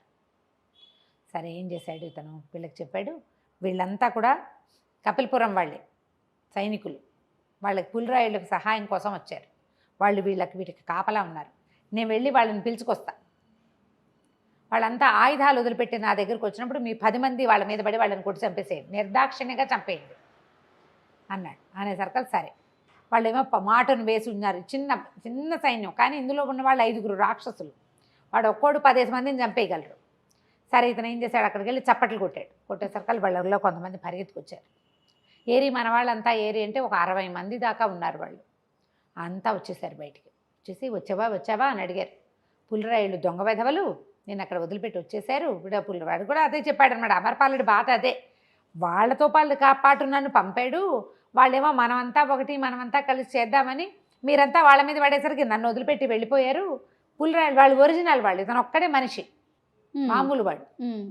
వాళ్ళకి శాస్తి చేయాలని ఉంది. అందుకని ఏం చేశాడు, కపిలపురంలో ఉన్న నాగవర్మ మీద కూడా అతనికి ఇష్టం లేదు, రాజుగారిని ఏదో చేశాడని. అందుకని వీళ్ళతో ఏం చెప్పాడంటే, ఎలాగోలా తప్పించుకొచ్చాను ఆ రాక్షస మూక నుంచి అన్నాడు. అని మన వాళ్ళంతా ఏరి ఎక్కడికి వెళ్ళారంటే ధవళగిరి మీదకి దండెత్తి వెళ్ళాడు. కరవీరుడు అందరూ కలిసి వెళ్ళారు. మరి మనం మొత్తం అదంతా దోసుకొచ్చేస్తాడు. కపిలపురం మన దగ్గరే ఉంది, ధవళగిరి మనకే వస్తుంది. ఆ పక్కన అపూర్వమైన కోట ఒకటి ఉందిట, అది కూడా పట్టేస్తాడు. తర్వాత మనం అందరం ఒక్కొక్క సామంతరాజులు అయిపోతాం, అందరికీ చిన్న చిన్న పరగణాలు ఇచ్చేస్తామన్నాడు అని అందరం ఆనందంగా చెప్పారు. వాళ్ళు ఒళ్ళు మండిపోయింది. సైనికుడుగానే ఉండాలి, రాజు అయిపోతానంటే ఎట్లా, రాజు అవ్వాలంటే దానికి ఒక ప్రత్యేకమైన విషయం వద్దు. ఒక్కొక్క పరగణకి ప్రభు అయ్యే కెపాసిటీ ఉందా మనకి? లేదు కదా. దొంగతనంగా మోసం చేసి సంపాదించిన వాళ్ళకు ఉంటుందా? ఇతను ఏం చేశాడంటే చేతులు పెట్టి అబ్బో బ్రహ్మాండంగా ఉందని 2 చేతులు పైకెత్తి సైగ చేశాడు. 4 పక్కల నుంచి ఈ 10 మంది వచ్చి వీళ్ళ మీద పడిపోయారు. వాళ్ళ దగ్గర రాతి గదలు, కత్తులు, కటార్లు ఉన్నాయి. ఈ 60 మంది దగ్గర ఏ ఆయుధము లేదు. ఆయుధాలు వాళ్ళవి ఎక్కడున్నాయి, ఆ కొట్టంలో ఉన్నాయి. వీళ్ళు కొట్ట నుంచి బయటకు వచ్చేసారు. ఎవరి దగ్గర పిడిబాకు కూడా లేదు. అమరపాలుడు కూడా కత్తి తీసి యథావ శక్తి కొట్టేశాడు. 60 మంది చచ్చూరుకున్నారు. అక్కడి నుంచి ఏం చేశాడు, కాగడాలు ముట్టించేసి ఈ మొత్తం చాలా మంది పక్షులు ఉన్నాయి కదా అంటించేసాడు. ఫుల్ మొత్తం మంటలు పైకి ఎగిసిపోయినాయి. కొన్ని పక్షులు అక్కడ బుక్కుతోటి గోళ్ళతోటి ఎలాగైనా తెంపుకోవడానికి ప్రయత్నం చేసి అవి తెంపలేక కొన్ని అందులో తెంపగలిగినవి బయటకు వచ్చి రెక్కలంటుకుపోయి బయట రాకాసి పక్షులు. ఇది ఒక హింసాకాండగానే కనపడుతుంది. రాజ్యాలు ఈ యుద్ధాలు చేసేటప్పుడు ఇలాంటివే జరుగుతాయి. అక్కడి నుంచి ఈ మొత్తం మంట అంతా వచ్చేది. మంట ఎప్పుడైతే మంట పైకి ఎగిసిందో మన కోసం వస్తున్న వాళ్ళు మనని చూస్తారు గ్యారంటీగా. మనం ఈ పని చేసామని తెలుసుకుంటారు. మనం కపిలపురం వైపు వెళ్దాం. ఇప్పుడు ఇక్కడే నుంచుంటే ఆ మంటలు ఎగిసి మన మీద పడతాయి. అవును, మనం వెలిగించేసాం కాబట్టి మనం మంట పెడదామని చెప్పొచ్చాం కదా. వాటికి ఏంటంటే పక్షులకి మంట అంటే భయం. కాగడాలు చూపిస్తే పారిపోతాయి. అవును అని చెప్పేసి వీళ్ళు ఏం చేశారు, కపిలపురం వైపుకి బయలుదేరి వెళ్ళిపోయారు. ఎక్కడైతే అడవిలో ఈ కొట్టాలు ఉన్నాయని తెలుసుకుని ముందే ఉన్నారో ఈ చిత్రసేనుడు ఉగ్రాక్షుడు సైన్యంతో కలిసి వచ్చారు. వచ్చి చూసుకున్నారు ఇక్కడ ఇదేదో జరిగిపోయింది. అక్కడి నుంచి ఈ కపిలపురం వైపుకి వెళ్ళటం మొదలుపెట్టారు. ఏమనుకున్నారు, మనం ఓ పని చేద్దాం. ఇప్పుడు ఈ మన కరవీరుడితో కలిసి ఇతను నాగవర్మ ధవళగిరి మీదకి వెళ్ళాడు. అంటే రాజ్యంలో ఎవరు లేరనమాట. ఇప్పుడు సైన్యాధిపతి వెళ్ళి రాజు ఉన్నాడంటే కొంచెం బలగా ఉంటుంది. రాజును బంధించేశాడు. సైన్యాధిపతి ఇక్కడ రాజు అయిపోయాడు. వాడు కొత్త ఫ్రెండ్స్తో కలిసి ఇంకో రాజ్యానికి వెళ్ళాడంటే ఇక్కడ ఎవరు ఉండరు. అందుకని మనం కపిలపురం మీద పడదామనుకున్నారు. కోటని స్వాధీనం చేసుకుంటే అప్పుడు అమ్మాయిని వాళ్ళని వెతకచ్చు. ఇంతలో ఏమైంది, ఈ సైనికుల్లో కొంతమంది ఒక 10 మంది ముందే పరిగెత్తుకుంటూ వెళ్ళిపోయారు. స్పీడ్గా అంచెగుర్రాల మీద ముందుకెళ్ళిపోయారు. వాళ్ళు వెళ్ళి అక్కడ ఏం జరుగుతోందో నగరంలో కనుక్కోవటానికి వాళ్ళు మళ్ళీ పరిగెత్తుకొచ్చారు. ప్రభు, కొంతమంది పులిరాయిళ్ళు మేనాలో యువరాణి కాంతిమతిని ఎక్కడికో తప్పించేస్తున్నారు. ఓహో, మనుషులు లేరు, మామూలు వాళ్ళు కాదు, కపిలపురం సైనికులు కాదు, వాళ్ళు పులిరాయిళ్లే, వేషాలు కనపడుతున్నాయి. కాంతిమతి ఉంది, మేనాలో ఆడవాళ్లే కదా ఉంటారు. యువరాణిని తప్పించేస్తున్నారు, ఆ దారి గుండా వెళ్దాం పదండి అంటే వీళ్ళంతా ఆ దారి వైపు వెళ్ళారు. అక్కడి నుంచి దగ్గరికి వెళ్ళేసరికల్లా ఈ మేనా మోసుకొస్తున్న వాళ్ళు మాట్లాడుతున్నారనమాట. ఒరే ఎవరో వచ్చేస్తున్నారు, అక్కడ ఏదో మంటలు వస్తున్నాయి, ఎవరైనా దీన్ని తగలబెట్టేశారేమో, అది ధవళగిరివాడా, ఉగ్రాక్షుడి తాలూకు వాళ్ళ, లేకపోతే అపూర్వ సౌధం వాడో మనకు తెలియదు. అందుకని మన నాగవర్మ ఏం చెప్పాడంటే, కాంతిమతిని చంపేయండి కానీ అమ్మాయి దొరకకూడదన్నాడు. మోసుకెళ్ళిపోదాం, తప్పించుకుంటాం, లేకపోతే యువరాణిని చంపేద్దాం. మేనా మోసుకెళ్తున్నారు. వీళ్ళేమన్నారు, అమ్మో యువరాణిని చంపేస్తారు ఇంకేముందని. ఎప్పుడైతే ఈ యువరాణి మాట వచ్చిందో ఉగ్రాక్షుడికి ఒక ఊహ వచ్చింది. ఏమన్నాడంటే, ఓ పని చేద్దాం, మనం వాళ్ళ మీదకి వెళ్ళిపోదాం, యువరాణిని పట్టుకుందాం. రాణి నువ్వు పెళ్లి చేసుకోవచ్చు, నువ్వు యువకుడివి, బ్రహ్మచారివి, ఎంచక్కా వీరసేన మహారాజు కూతుర్ని కనుక పెళ్లి చేసుకుంటే ఆ రాజ్యం కూడా నీదవుతుంది అన్నాడు. అంటే ఏవగించుకున్నాడు ఇతను చిత్రసేనుడు. తండ్రి అనుమతి లేకుండా పిల్లని పెళ్లి చేసుకోవటం ఏమిటి, మనుషుల పద్ధతులు మర్యాదలు నీకు తెలియవు, రాక్షసుండా నేను వాళ్ళు ఎవరి పిల్లను ఎత్తుకొచ్చేయడానికి, అట్లా చేయకూడదు. రాజు ఉండాలి, ఆయన తన పిల్లని నాకు ఇవ్వాలి, ఆ అమ్మాయి ఎవరినైనా వరించి ఉందేమో మనకు తెలీదు, ముందే ఇలా బారెడు ఊహలు చేయకూడదు, ముందు రక్షిద్దాం. తర్వాత వీళ్ళంతా పోయి ధవళగిరి మీద పడ్డారు, మా నాన్న మీద. ఇది పట్టుకుంటే మా నాన్నని కాపాడుకోగలుగుతాను నేను, నాకు కావాల్సింది అది. ఇప్పుడు యువరాణి నాకు ఇంపార్టెంట్ కాదన్నాడు. కానీ ఇప్పుడు కనపడుతోంది యువరాణి మేనాలో వచ్చేస్తుంది. అక్కడి నుంచి ఏం చేశారు, పరిగెత్తుకుంటూ ఆ వైపు వెళ్ళారు. వెళ్ళేసరికి పులిరాయుళ్ళు మేనా దించేశారు, వీళ్ళ మీద పడ్డారు. ఉగ్రాక్షుడు గద దిప్పాడు, వాళ్ళు కొట్టుకున్నారు. ఇతను ఇంతలో ఏమైంది, ఫెడేల్మని పెద్ద శబ్దమై మేనా తలుపు తెరుచుకుంది. ఆ లేచింది యువరాణి, కత్తి తీసుకోవటం ఏంటి, 2-3 పులిరాయుళ్ళ మీదకి యుద్ధానికి తెగబడిపోయింది. ఆశ్చర్యపోయాడు ఉగ్రాక్షుడు. ఊరిని ఆడపిల్లలు కూడా యుద్ధం చేస్తారా, అమ్మాయిలు మానవులు చాలా సులువుగా దొరుకుతారు ఆడవాళ్ళు. అవునవును, అలాంటిది అసలు మామూలుగా కాదు. మేనాలో ఇంచి కత్తి తీసుకుని బయటికి దూకే సీన్ చెప్పంగానే మీకు బోల్డని గుర్తు రావాలి. ఇప్పుడు పల్లకిలో ఉన్న అమ్మాయి మెతకది, యువరాణి రక్షింపదగింది, కానీ అమ్మాయి ఊరుకోలే, కత్తి తీసింది. అక్కడి నుంచి ఏమైంది, ఇతను అమ్మాయిని రక్షించడానికి వెళ్ళడానికి ఒక 5-6 అడ్డం ఉన్నారు మధ్యలో. వీళ్ళందరినీ సంహరించి వెళ్ళేసరికి తన చుట్టుపక్కల 2-3 కొట్టేసి పోయి మేనాలో కొట్టేసింది. అక్కడి నుంచి ఉగ్రాక్షుడు, జయహో యువరాణి, నేను ఇదంతా నాదే, ఈ అడవంతా నాదే, నేను ఈ అడవికి రక్షకుడిని, నేను నిన్ను రక్షిస్తాను. వీడెవడం నన్ను రక్షించేవాడు ఎవడని ఆవిడ పోయి లోపలికి వచ్చింది. కూర్చునేసరికల్లా ఇప్పుడు వెంటనే ఉగ్రాక్షుడు ఏమన్నాడు, చూసావా వీళ్ళందరినీ చంపేశాం కదా చిత్రసేన, మనమేమో నగరాన్ని రక్షిద్దాం పదన్నాడు. ఒళ్ళు మండింది చిత్రసేనుడికి. ఈ అమ్మాయి మేము ఇంతమంది 20 మందిని మేము చంపేస్తే 2ని చంపి లోపలికి వచ్చింది. నా నగరాన్ని రక్షించమని ఎవరు అడగాలి, ఉగ్రాక్షుడు కాదు అడగాల్సింది. చిత్రసేనుడు అన్నాడు, ఎవరు అడిగారని నేను ఇప్పుడు కపిలపురాన్ని రక్షించాలి, నాకేమవసరం, ఏదో ఒక స్త్రీని రక్షిద్దామని దిగాం, ఇక్కడ ధోరణి చూస్తే ఆవిడే మనందరినీ రక్షించేదానిలాగా ఉంది ఓవర్ యాక్షన్. నేనేం చేయను అన్నాడు. అనేసరికి ఉగ్రాక్షుడు నిర్ఘాంతపడి వాడి కోరిక ఏమిటి, చిత్రసేనుడు పెళ్లి చేసుకోవాలి, ఈయనకు ఒక కొడుకు పుట్టాలి, ఆ పిల్లాడిని 18 ఏళ్ళు వచ్చాక తను తీసుకోవాలి. అది ఆ చక్కగా అందిపుచ్చుకున్నట్టు అమ్మాయి కనపడుతూ ఉంటే పెళ్లి చేసుకోవచ్చు కదా. పెళ్ళి మానేసి రక్షించడము మానేసి అన్నీ మానేస్తే ఎట్లా? ఉగ్రాక్షుడు తెల్లమోహేశ్వరుడు బుర్ర పని చేయదు, రాక్షసుడు కదా, ఒకవైపే పని చేస్తుంది అనమాట. అనేసరికల్లా ఈవిడ ఏం చేసింది, లేచి బయటకు వచ్చింది. మళ్ళీ లేచి బయటకు వచ్చింది. బయటకు వచ్చేసరికల్లా అది కాదు ఉగ్రసేన. ఉగ్రసేన అంటాడు, అది కాదు చిత్రసేన, ఉగ్రాక్షుడు స్పీడ్గా చెప్తున్నాడు అనమాట. రాజుగారిని ఎక్కడో బంధించేశారు కదా, ఊరు దాటిచ్చేశారు కదా, మరి ఈ అమ్మాయి ఇక్కడ దొరికింది కదా, మనం ఏం చేస్తామంటే ఏమో ఆయన ఎక్కడికో వెళ్తాడు, ఈవిడ ఎక్కడికి వెళ్తుందో ఆవిడ ఇష్టం, నాకు తెలియదు అన్నాడు. అనగానే ఈవిడ మేనాలో నుంచి బయటకు వచ్చి అడిగింది, అదేమిటి మా నాన్నని ఊరు దాటిచ్చిన మాట మీకు ఎలా తెలుసు, వీళ్ళు నన్ను దాటిస్తున్న సంగతి మీరు ఎలా తెలుసుకున్నారు అనేసరికి చిత్రసేనుడు అన్నాడు, అమరపాలుడు మీ నగరం కపిలపురం నగరం నుంచి వచ్చిన సైనికుడు, అతను నాగవర్మ సైన్యంతో కలిసి జ్వాలాద్వీపవాసులతోటి మా దగ్గరికి వచ్చాడు, మేము వాడిని పట్టుకున్నాం.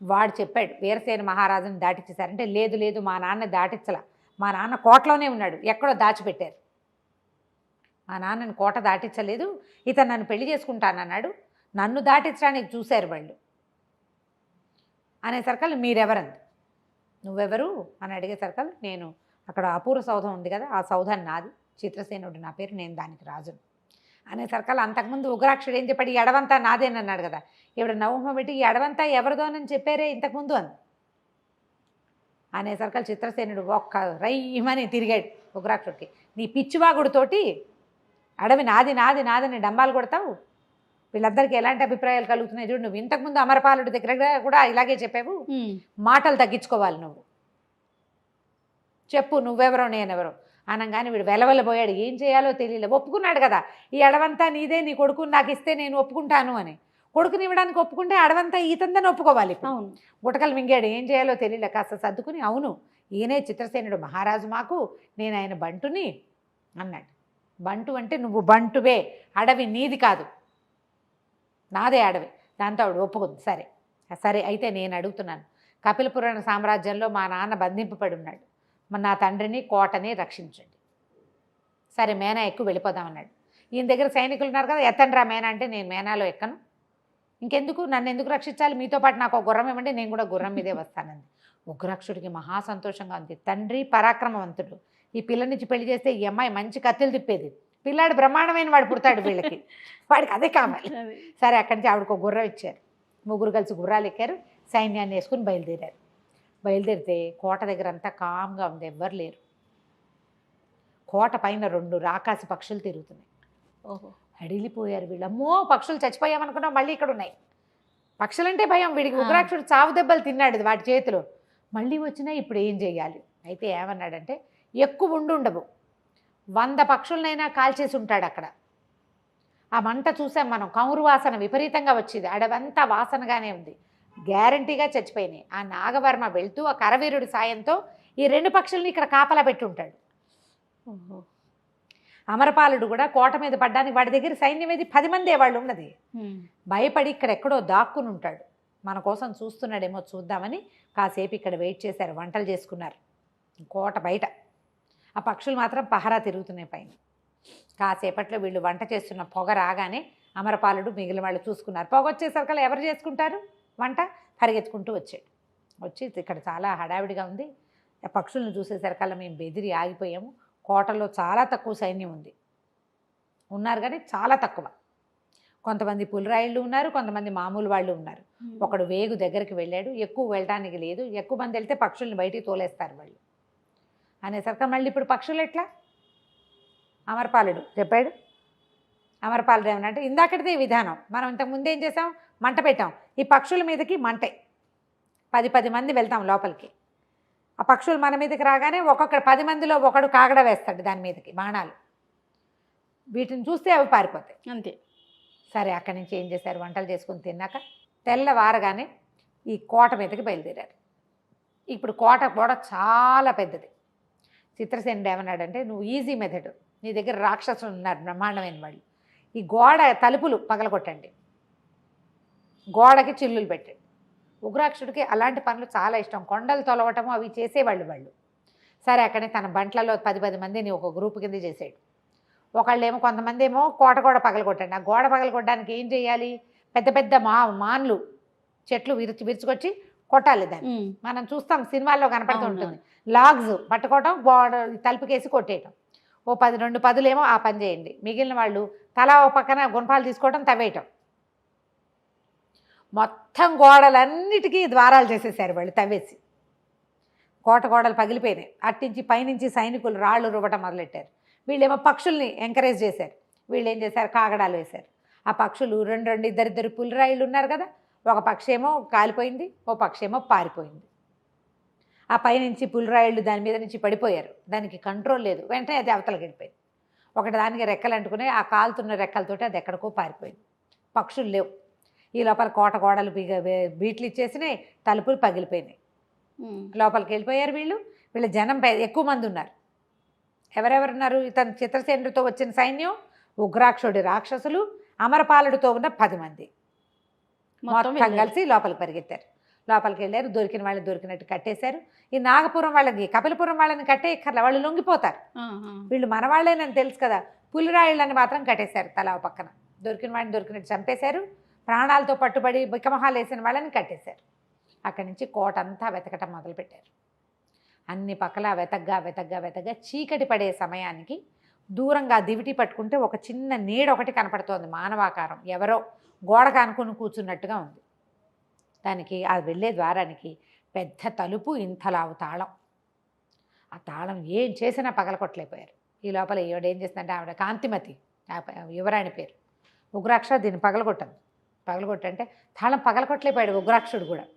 ఏమన్నాడంటే, వీళ్ళు చాలా మానవుల తెలివితేటలు చిన్నవి కాదు, ఈ ద్వారం చిన్నది, తాళం పెద్దది అని ద్వారాన్ని పీకి పక్కన పెట్టాడు. ద్వారం వచ్చేసింది. లోపలికి వెళ్ళి చూస్తే నోట్లో గుడ్డలు కుక్కి కాళ్ళు చేతులు కట్టేసిన మహారాజు అక్కడ కనిపించాడు. ఆయన నోట్లోంచి ఆ గుడ్డలు తీసేశారు, కట్లోడు తీశారు. ఓ సైనికుడు ఒక సింహాసనం తెచ్చివేశాడు, కుర్చీ తెచ్చివేసి ఆయన కూర్చోబెట్టి, ఇంకోటి వెళ్ళి మంచినీళ్ళు పట్టుకొచ్చి ఆహారం పట్టుకొచ్చి, అప్పటికి 4 రోజులైంది ఆయన కట్టేసి.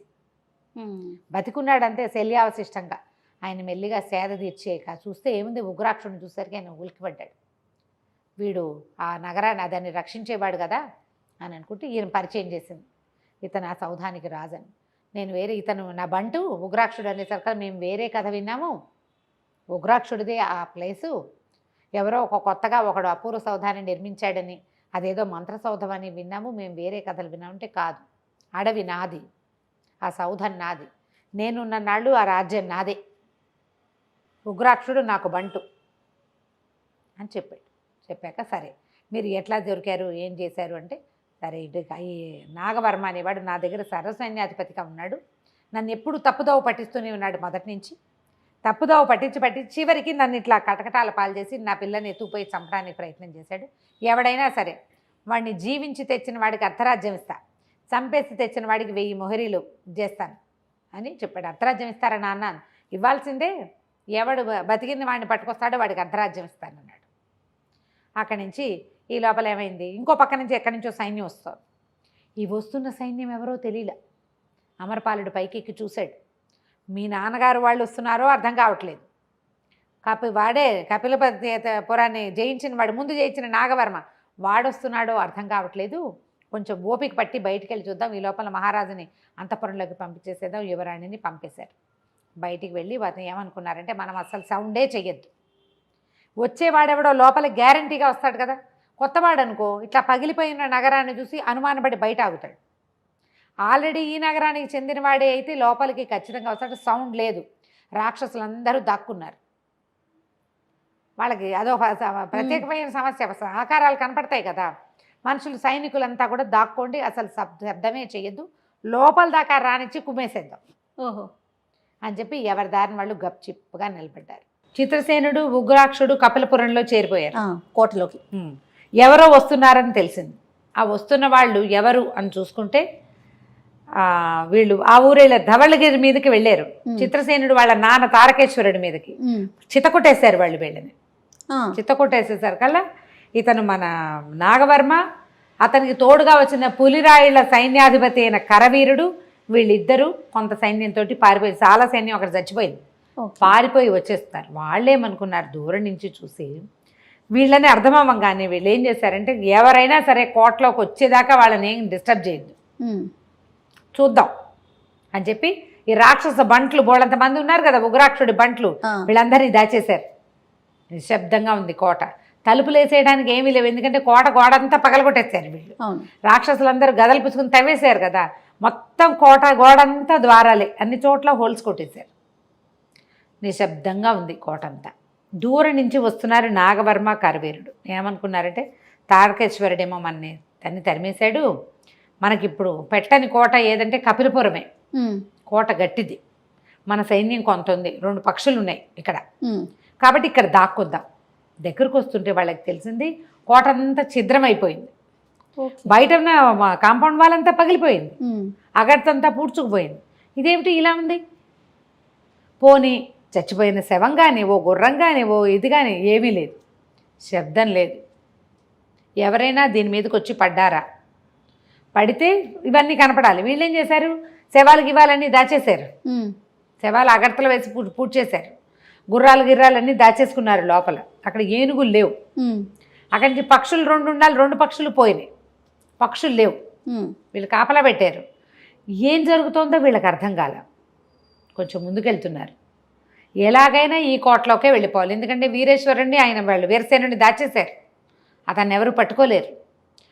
కాంతిమతి ఏమో మన వాళ్ళ దగ్గరే ఉంది, కాంతిమతి కూడా లేదు కోటలో. ఆలోచించుకుంటున్నారనమాట అన్నీ, వాళ్ళు ఏమేం చేసాం, ఏమేం చేయాలి అని. ఒకళ్ళతో ఒకళ్ళు మాట్లాడుకుంటూ దగ్గర దాకా వచ్చాక వాళ్ళకి ఏం డౌట్ వచ్చింది ఆ కరవీరుడికి, ఏమైనా ఒకవేళ ఉగ్రాక్షుడు వాడి రాక్షస బంట్లు వచ్చారా ఇక్కడికి, తినేశారేమో, నరమాంస భక్షకులు కదా వాళ్ళు. ఓ పంచేద్దాం, మనం లోపలికి వెళ్ళొద్దు కోటలోకి, మనం ఇక్కడే ఉండి సైన్యాన్ని మాత్రం లోపలికి పంపిద్దాం. వీళ్ళ దగ్గర ఉన్నది బ్యాచ్ ఎంత చిన్నది. ఇంతలో ఏమైంది, దూరంగా ఇంకో సేన వస్తుంది.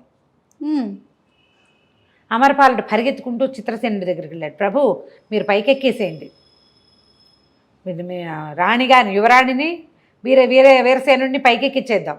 2వ సైన్యం వస్తుంది, మీ నాన్నగారిది కావచ్చు, లేదా మీరు సహాయం పంపించారు వాళ్ళు కావచ్చు, ఇంకో సైన్యం దూరం నుంచి కనపడుతోంది. వీళ్ళు కోటకు దగ్గరగా వచ్చారు, వీళ్ళని పూర్తిగా లోపలికి రానిచ్చి పట్టేద్దాం. వాళ్ళ దగ్గరకు వచ్చాక కదా పతాకాలు అవి కనపడేది, సేన ఎట్లా కనపడుతుంది? దూరం నుంచి ఏదో గుంపుగా వస్తున్నట్టు అవి కనిపిస్తాయి, పతాకాలు గితాకాలు ఏం కనపడవు. దగ్గరకు వచ్చాక చూద్దాం, మన గుంపేనా ధవళగిరి గుంపు అర్థం చేసుకుందాం. 2 సైన్యాలు ఉన్నాయి ఇప్పుడు ఇక్కడ, 3వ సైన్యం కోట లోపలే దాక్కుంది. సరే ఏం చేశారు, యువరాణి కాంతిమతిని ఆ వీరసేనుడిని లోపలికి ఎక్కిచ్చేశారు.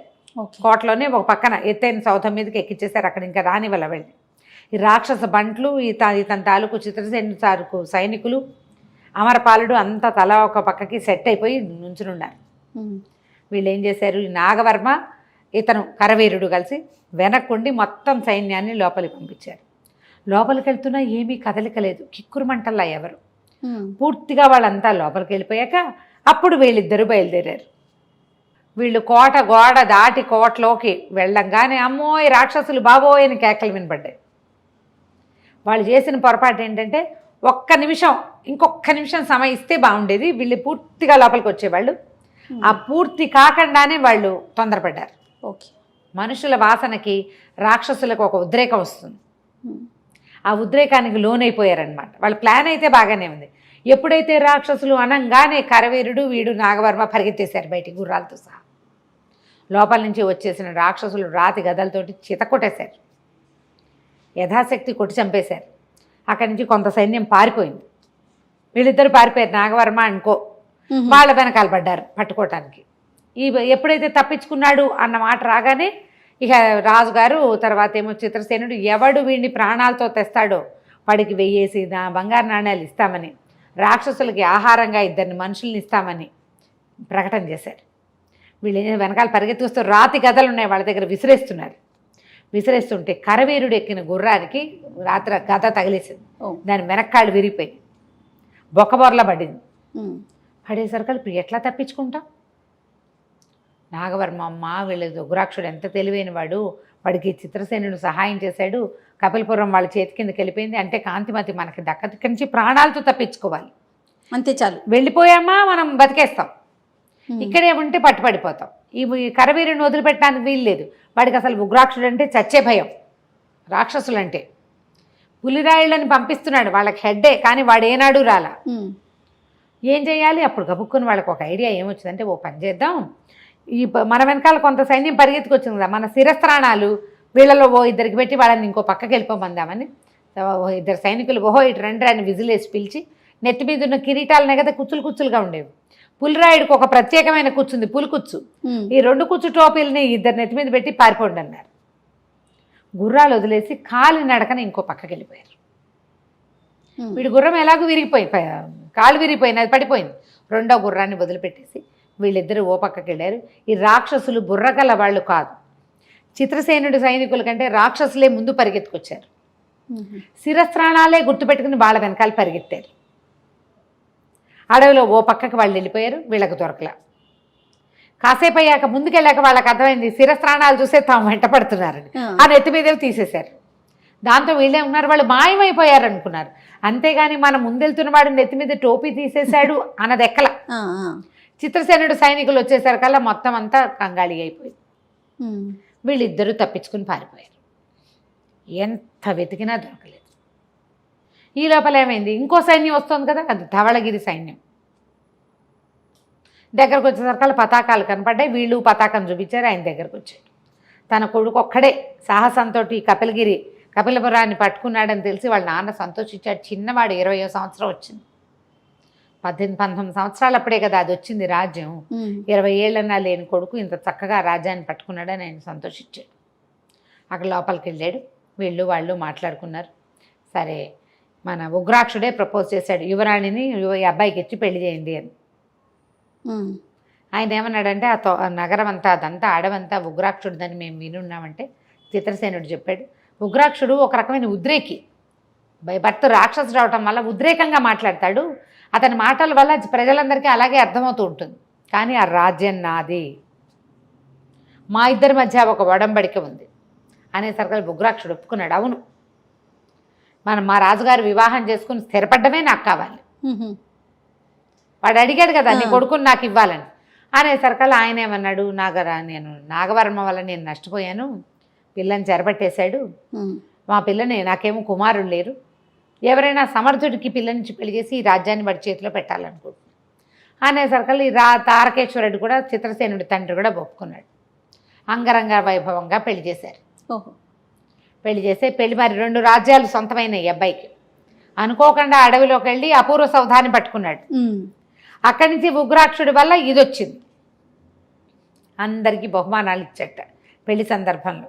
అతని అపూర్వ సౌధంలో ఎంత సంపద ఉందో బహుమానాలు ఇచ్చి ఇతనికి అడిగాడు, ఉగ్రాక్ష నీ వల్లే ఇదంతా సాధ్యపడింది, నువ్వు నాతో ఉండటం వల్ల, మరి నీకు కూడా ఏదైనా బహుమానం ఇవ్వదలుచుకున్నాను చెప్పమన్నాడు. అనేసరికల్ చెప్పాక మాట తిరిగిపోవు కదా మహారాజా అన్నాడు. తిరిగిపోను, అడగమన్నాడు. ఎలాగూ తనకు కొడుకు పుడితే వాడికి 18 ఏళ్ళు వచ్చాక వీడికి ఇవ్వాలన్న ఒడంబడిక ముందే ఉంది. ఇంకా అంతకంటే ఏం అడుగుతాడు? వీడేమడిగాడు ఉగ్రాక్షుడు, రేపొద్దున్న నీ ప్రథమ సంతానం కూతురైనా కొడుకైనా 5వ ఏటే నాకు ఇచ్చేసి, 15 దాకా కాదు, 18 ఏళ్ళు పెద్దవాడు అయ్యేదాకా కాదు, 5వ ఏటే ఇచ్చేయి నాకు అనేసరికి నిర్ఘాంతపోయాడు. కానీ మొదట ఒప్పుకున్నాం, 18వ ఏడు వచ్చాక అయితే ఏమిటి, 5వ ఏట ఇస్తే ఏమిటి, పెంపకానికి అడుగుతున్నాడు. ఒప్పుకున్నాడు. ఎంత సంతోషంగానో ఉగ్రాక్షుడు తన మొత్తం సైన్యాన్ని తీసుకుని వెళ్ళిపోయాడు. చిత్రసేనుడు కూడా కాంతిమతిని తీసుకుని తన అపూర్వ సౌధానికి వచ్చేసాడు. తండ్రేమో ధవళగిరి వెళ్ళిపోయాడు. వీరసేన మహారాజే కపిలపురాన్ని చూసుకునేవాడు, కానీ ఆ రాజ్యం చిత్రసేనుడిదే. ఇతని పేరు మీదే అక్కడ రాజ్యం కొనసాగేది. ఇతను వెళ్ళి చూసుకొస్తూ ఉండేవాడు. కొంతకాలం ఇలా హాయిగా కాలం గడిచింది. ఉగ్రాక్షుడు వెళ్ళిపోయాడు. ఎవరి ప్లేసెస్కి వాళ్ళు వెళ్ళిపోయారు. చిత్రసేనుడు చక్కగా భార్యతో హాయిగా కులాసగా ఉన్నాడు, బాగా రాజ్యం చేసేవాడు. అయితే వీళ్ళకి ఈ కరవీరుడు కానీ నాగవర్మ కానీ మళ్ళీ కనపడలా. కానీ ఎప్పుడైనా ఆకాశంలో ఎగురుతున్నవేవో కనపడుతున్నాయని, వాళ్ళ దగ్గర ఏదో మణి లాంటిది ఉందని, ఒక వెలుగు కనిపిస్తోందని అనేవాళ్ళు. అగ్నిపక్షులు అని చెప్పేవాళ్ళు. అగ్నిపక్షి అంటే పక్షి, దానికి నిప్పంటే భయం, కానీ దాని నోట్లోంచి వస్తుంది మంట. ఓకే, అది నడిచినప్పుడల్లా ఆ ముక్కులో నిప్పు వస్తుంది. దానివల్ల పైన వాడికి వెలుగు కనపడుతుంది. అక్కడక్కడ చూసేవాళ్ళు, కానీ ఎవరు ఎప్పుడు ఎక్కడ దిగల. వీళ్ళు 100 పక్షులను చంపేశారు. 100 ఏమో అక్కడ 100 ఇక్కడ 2 102 చంపేశారు. ఎవరి దారిని వాళ్ళు ఉన్నారు. అయితే అప్పుడప్పుడు దొంగతనాలు అవుతుండేవి ఈ చిత్రసేనుడి రాజ్యంలో. ఓకే. ఊళ్ళ మీద పడి దోచుకునేవాళ్ళు. బందిపోటు దొంగలు. ఎట్లా ఈ బందిపోట్లను లైన్లో పెట్టాలి? అయితే ఏం చేశారంటే బాగా ఆలోచించి అమరపాలుడు మాత్రం మన చిత్రసేనుడితో పాటే ఉండిపోయాడు. అతనికి సలహా చెప్పడానికి సైన్యాధిపతిగాను. ఓకే. అమరపాలుడు ఏమన్నాడంటే మనం ఏదైనా ఒక ప్రకటన చేద్దాం బందిపోట్లను పట్టుకోవటానికి అన్నాడు. ఎవరు పట్టిస్తే వాళ్ళకి డబ్బు ఇస్తామని కాకుండా బందిపోట్లు స్వచ్ఛందంగా లొంగిపోతే వాళ్ళకి భూములు ఇస్తామని ప్రకటన చేశాడు చిత్రసేనుడు. అమరపాలుడు ఐడియా ఏంటి? పట్టుకున్న వాడికి 10,000 అందామనుకున్నాడు. కానీ చిత్రసేనుడు వేరే రకంగా ఇచ్చాడు. బందిపోట్లు స్వచ్ఛందంగా లొంగిపోండి, మీకు పొలాలు ఇస్తాం, హాయిగా వ్యవసాయం చేసుకుని బతకచ్చు.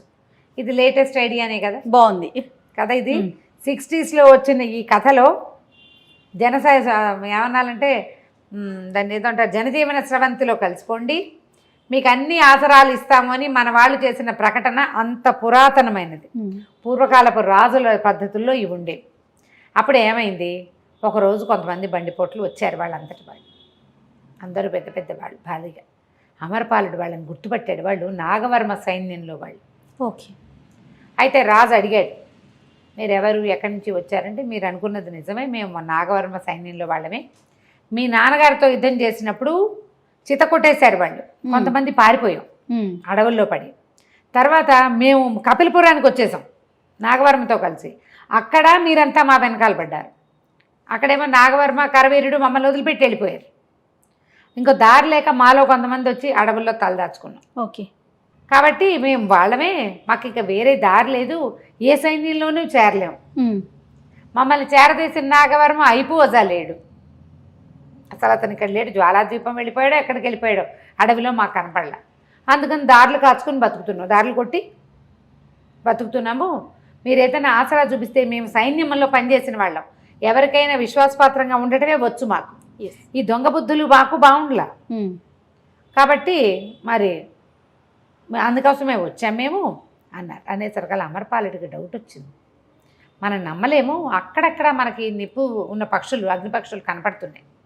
వాడేమన్నా వీళ్ళని చేరదీశాడేమో, మన సైన్యంలో చేరి మనదంతా అపూర్వ రాజ్యం, ఇక్కడ ఏం చేస్తారో వీళ్ళు అని డౌట్ వచ్చి వీళ్ళని జైల్లో పెట్టేద్దాం, పంపించద్దు, మిగిలిన వాళ్ళు వచ్చాక అందరినీ ఎక్కడ చంపేద్దామన్నాడు.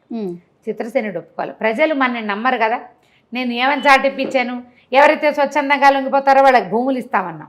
స్వచ్ఛందంగా లొంగిపోయిన వాడిని జైల్లో పెడితే ప్రజలు నన్ను ఏమనుకుంటారు అని, ఇలా కాదు ఇంకో మార్గం చూడను. కానీ అమరపాలుడు ఏం చేశాడంటే ఇంకొక ఐడియా వేశాడు.